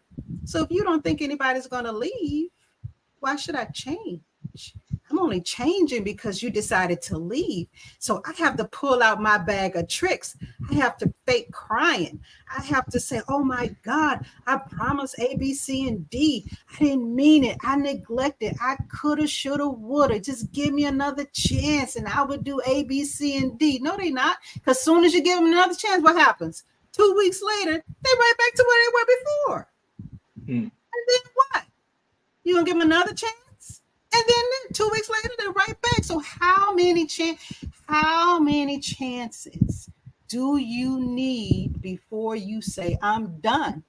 You and I both know if you have to be 100% dissatisfied to bring about a 100% change. So if you're still there, you're feeling that it's got to be something else I can do. It's got to be something else I can say, because I just don't want to believe this person is doing this to me on purpose. I mean, on purpose? When you sit down and you think about ways to hurt me? Yes. Yes, I do. Because I know you're going to stay. I don't have to lie to you. You lying to yourself. You're other people that, it's because he got off late from work. She had a hard day. That's why they treated me this way. You lying to yourself. You know what's up. Why are you doing that? So I want to delve a little bit further in this point, because my sister Corinna talks about microwave relationships, what we're seeing now. And I want to get your take in terms of, we're seeing people come together. A lot of emotional dysfunction is happening, right? A man might be doing certain things that to show that he's not and on the same level, on the same page as a woman, or vice versa. So what are we seeing here? They may not be physically harming you, but talk to us about emotional abuse. Like, what does that actually mean? And why do we find that a lot of folks, men and women, stay with partners or try to build with a partner or individual, even though they're experiencing some serious emotional dysfunction? If you've been alone for a long time, somebody just may come up and spark your interest. Sometimes you get that spark from that person and you want to explore the relationship. And once they get into it, they say, well, I'm not really interested in a relationship. So the second part of that sentence is, I'm not really interested in a relationship with you. I want a relationship, but just not with you. So they don't say the with you part, but they keep you dangling like a carrot, hoping that they will change their minds. So they give you glimpses of what it could be like. So they introduce you to the friends, they introduce you to the family to make it appear that they want more than that, but they just want the benefits that go with the relationship. They never emotionally attach to you. They're always detached. That's where the hot and the cold come from. 1 minute they on, 1 minute they're off, because they have not emotionally attached to you. As soon as you feel that, because we all feel, as soon as you feel that, and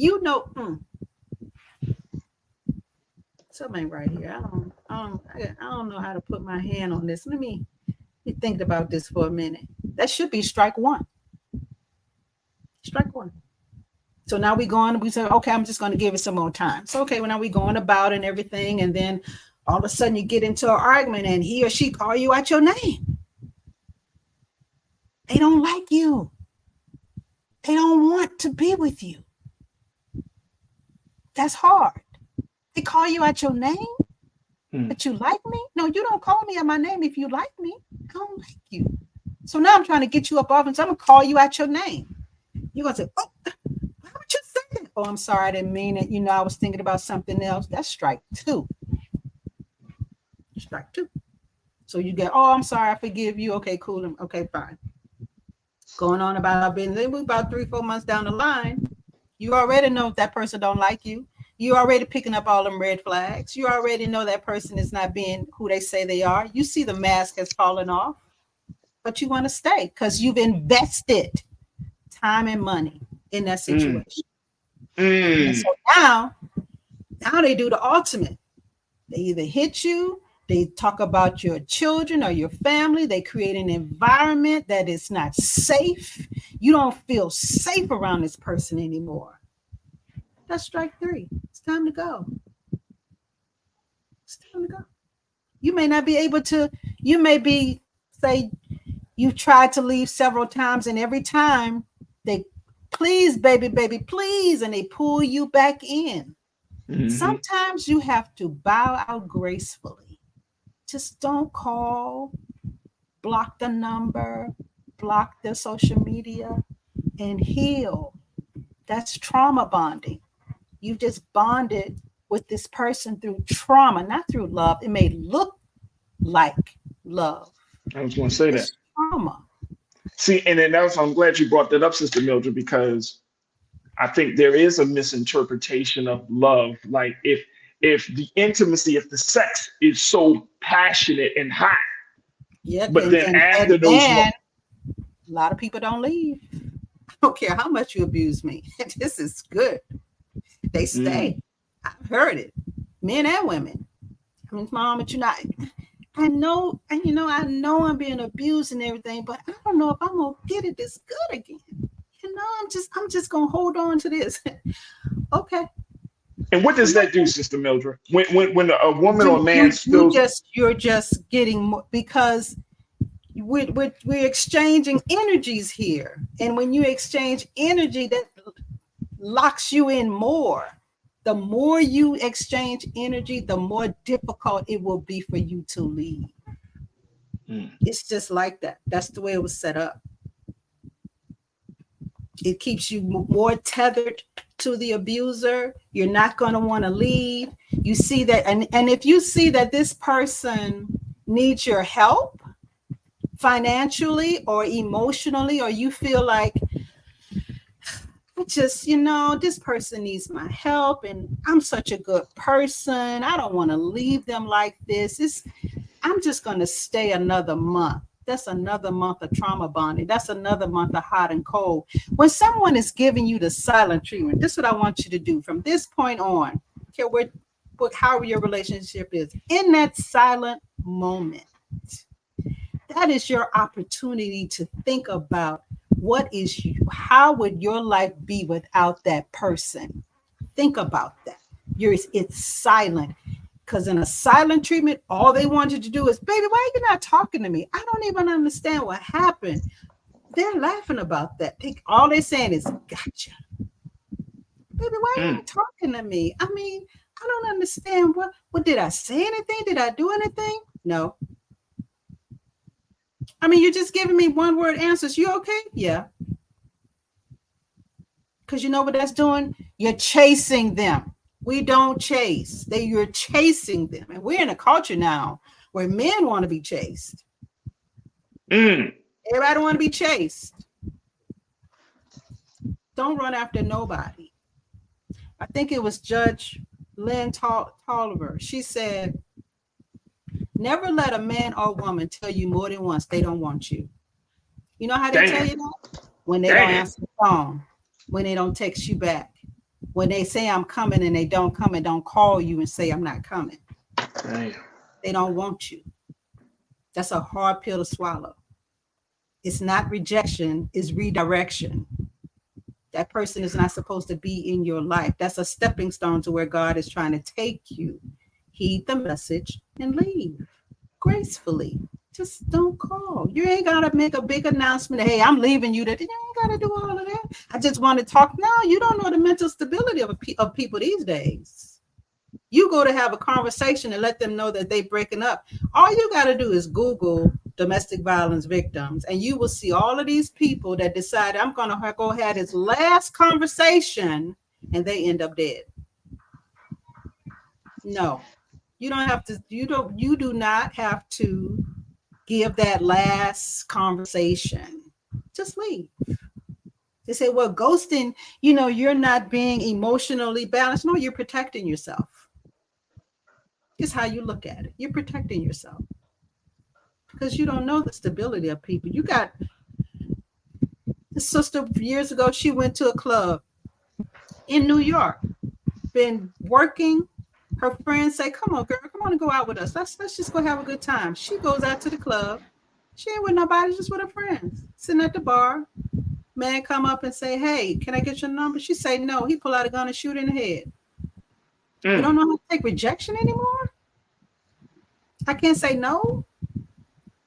That's why we give out fake numbers. That's why we give out fake information.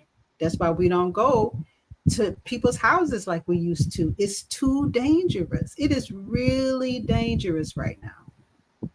You have to be careful with the people that you decide to pull into your life. You can see TV every day where women bringing boyfriends in, don't even know them that much, and they end up killing their children or shaking them to death. You can't do that. We have to be more careful with who we bring into our life. Everybody ain't stable. They're not. That's real. That's real. Sister Mildred, we're going to take a quick pause, and then when we come back, I want to get some final thoughts from you. Stay with us, folks. Some jewels are being dropped today here on The Culture, right here on the Black Star Network.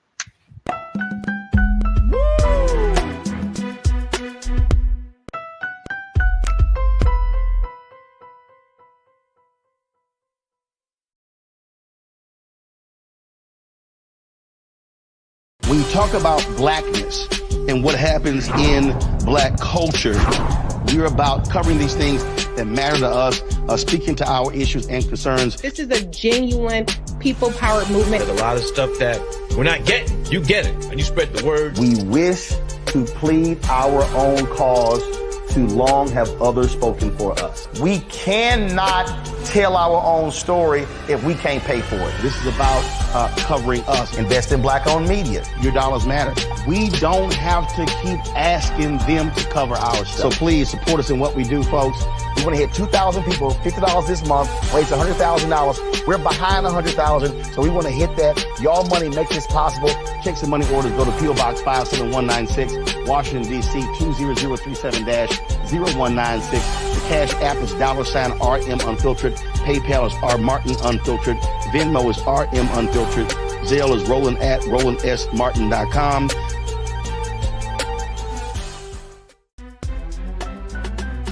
I'm Farajii Muhammad, live from LA.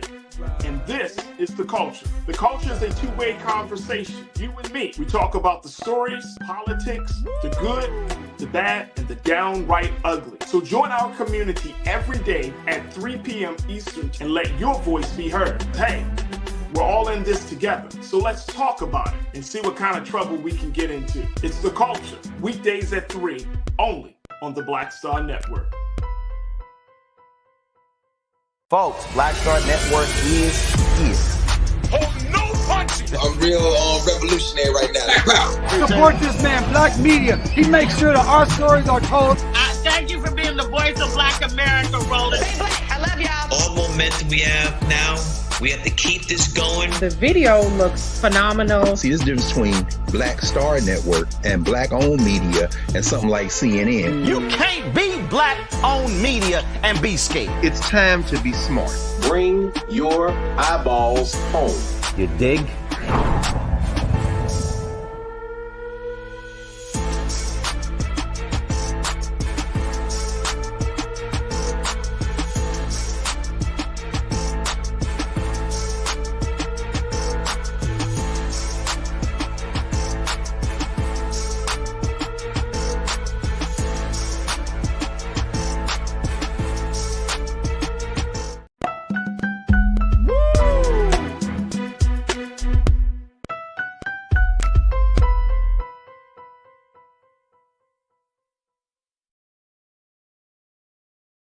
All right, folks, welcome back to The Culture here on the Black Star Network. We got a few moments left before we end the show. And my sister Mildred Muhammad, who is just doing dynamic work in the area of domestic violence advocacy.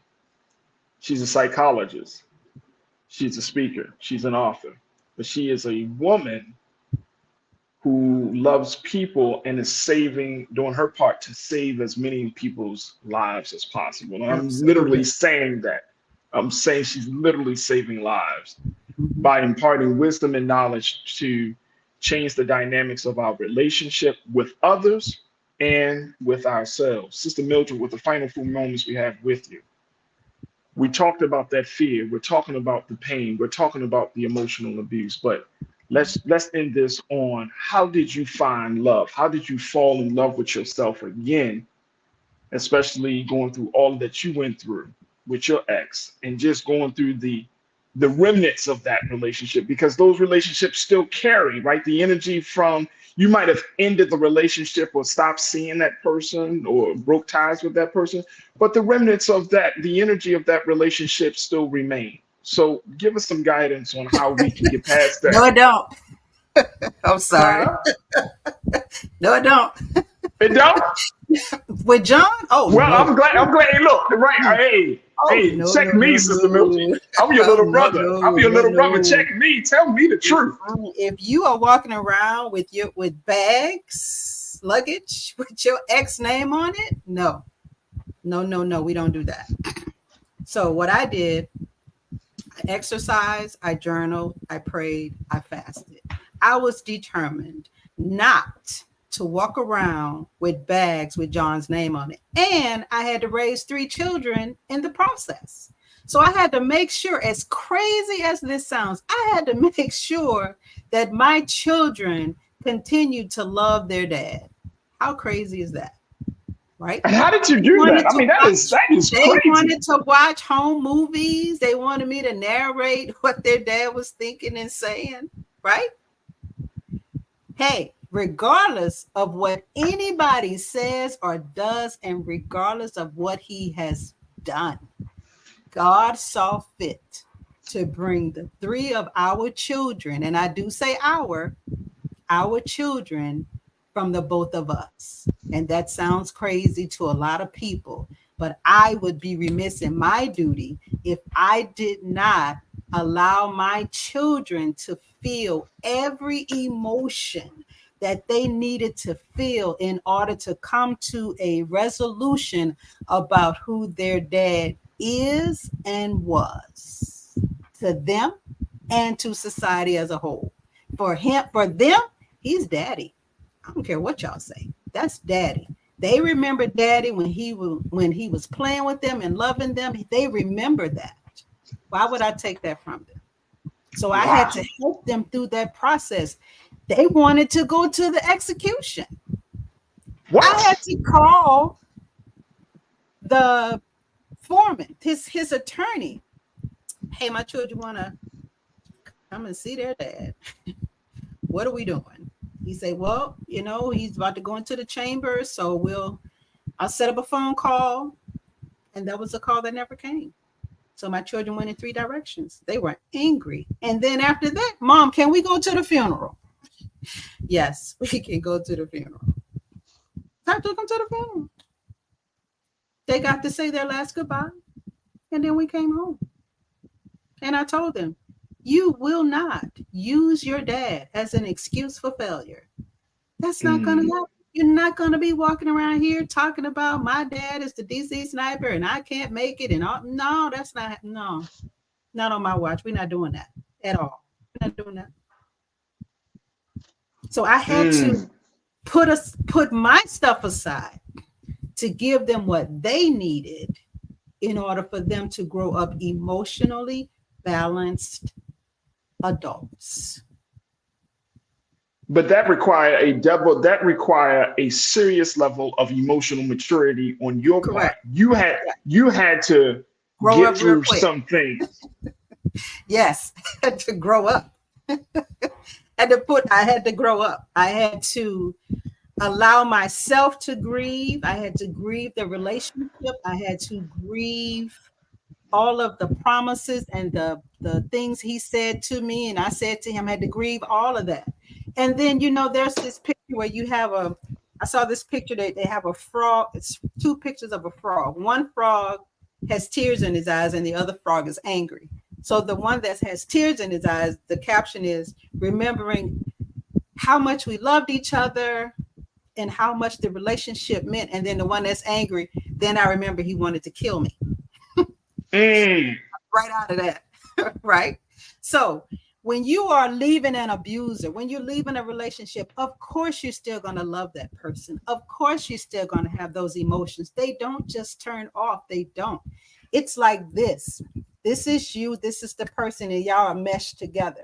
You have to take time to separate your emotions from the actual facts, understanding that some of the emotions is going to be residue on the actual facts. So journaling helps you to differentiate the difference in your emotions. Look at journaling as an onion. Got the onion. We're trying to get to the core of the onion. So we got to pull back those layers and we have to deal with everything that's in that layer. Pull back the next layer till you get to the root. Once you get to the root of your pain, you dig it up, you look at it, you analyze, and you throw it away. You will never cry over that again.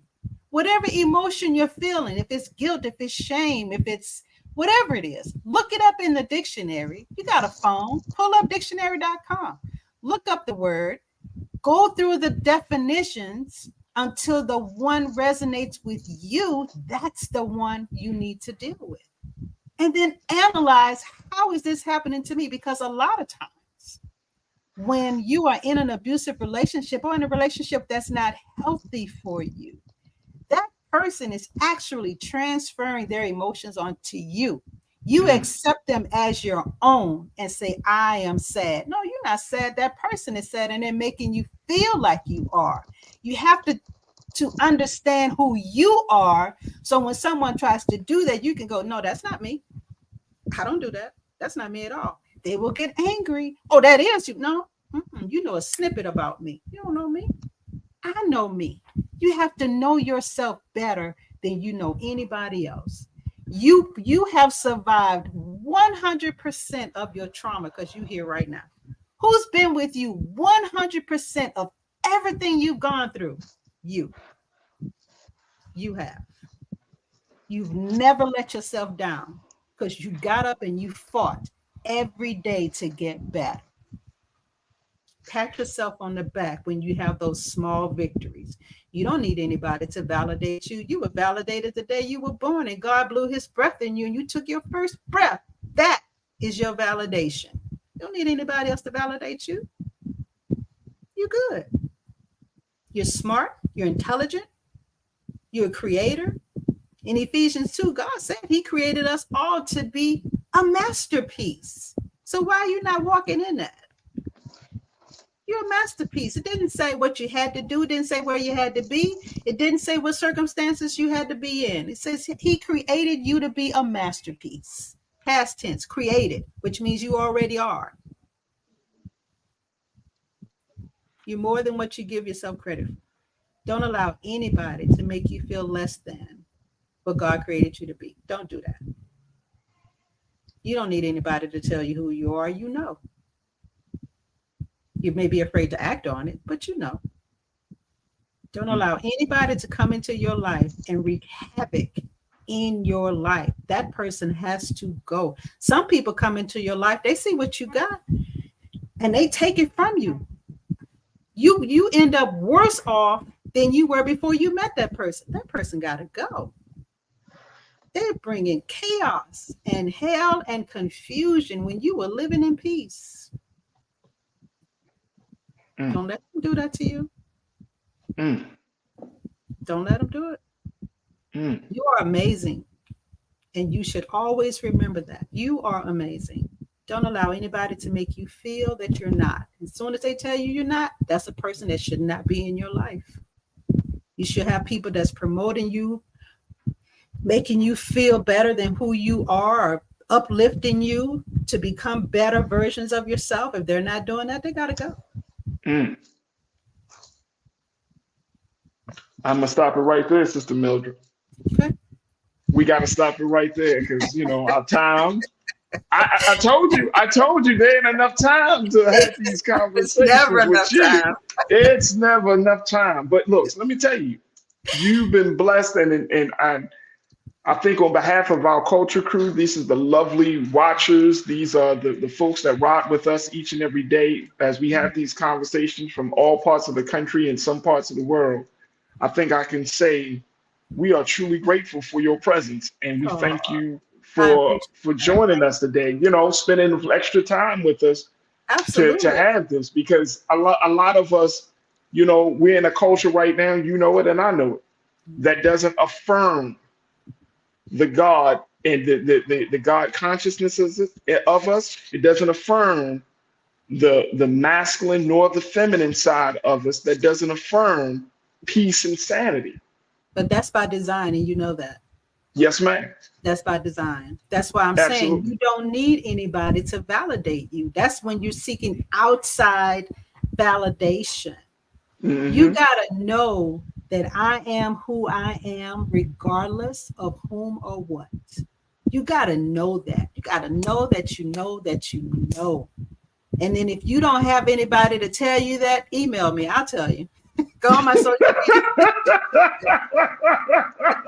Go to my Instagram, Facebook. All I do is post inspiration because there's so many people in pain.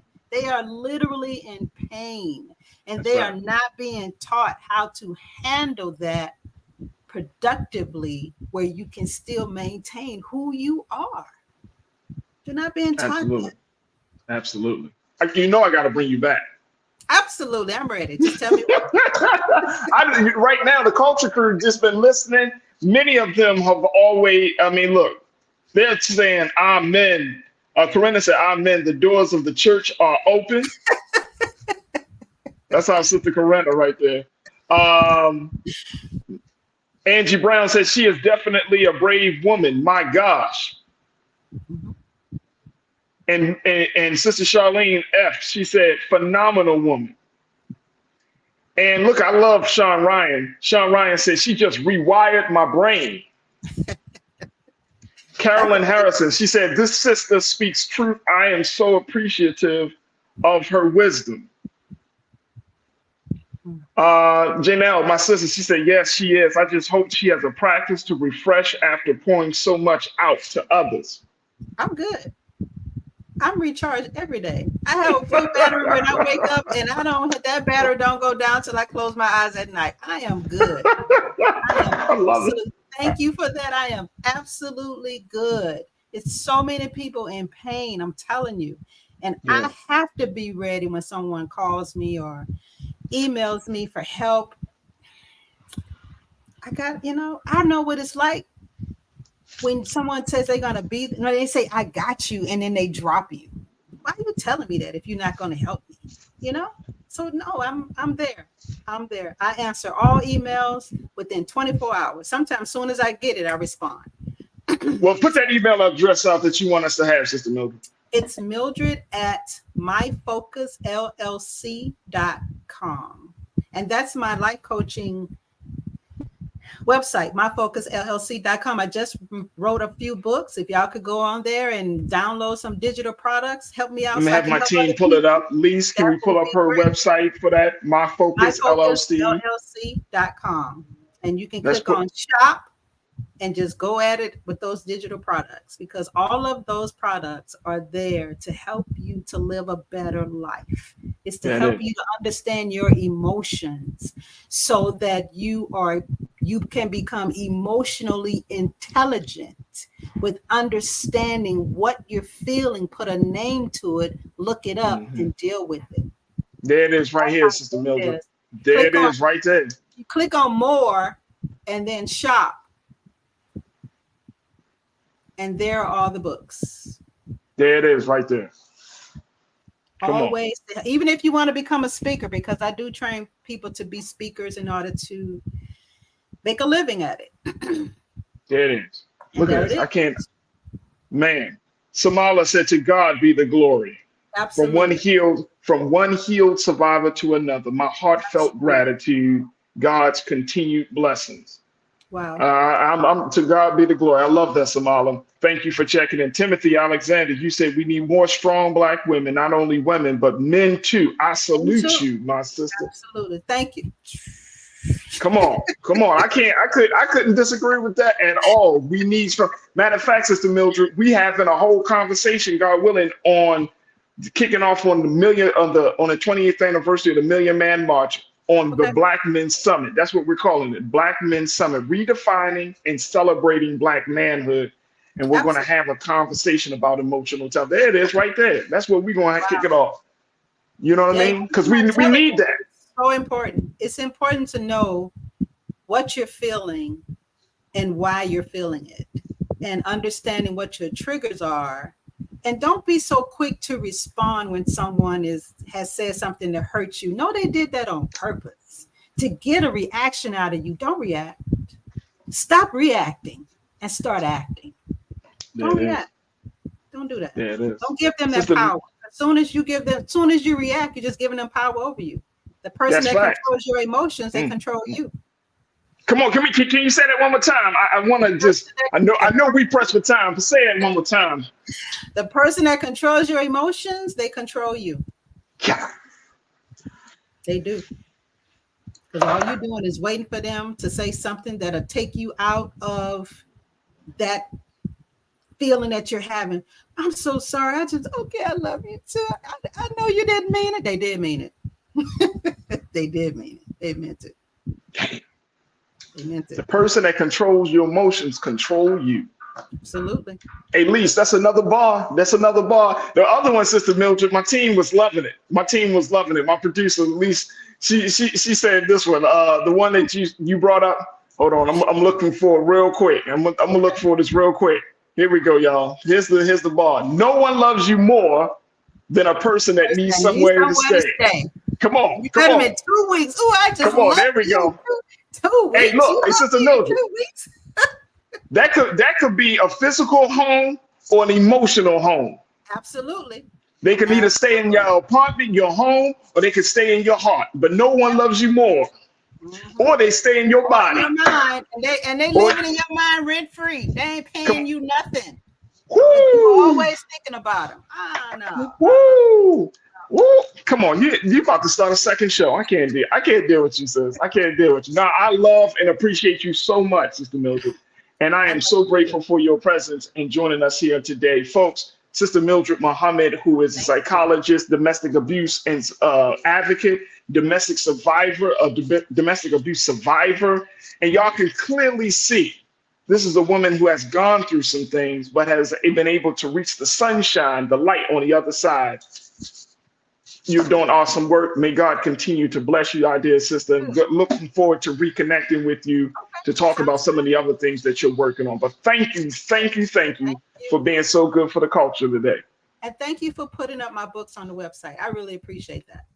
Yes, ma'am. Okay. Absolutely. You got our full support here, Sister Mildred. Thank you. Okay. Yes, ma'am. All right, folks, that's going to do it for us. I know we spent a little bit more time, but I truly hope and pray that you really enjoyed that and that you can forgive us if we spent more time than we normally do. But thank you so much for sticking around. Crew, y'all know it, man. Look, folks are still in the chat. Folks are still talking. Folks are still being inspired. Make sure y'all check out Sister Mildred. She's also has her other website, mildredmuhammad.com. mildredmuhammad.com. That's the other site, along with her My Focus LLC site. So she's doing a phenomenal work. But if you want to get in touch with our sister, there are many ways to do so, whether it's through web, whether it's on social media. But make sure y'all connect with Sister Mildred to definitely break through the fear and pain to love again. All right, folks. Big shout out to my team. We had Chris and Maddie, we had Joel and Shannon, we got my sister Lise, we got my man King Keenan for making today's show possible. I thank y'all. I thank them for a fantastic week.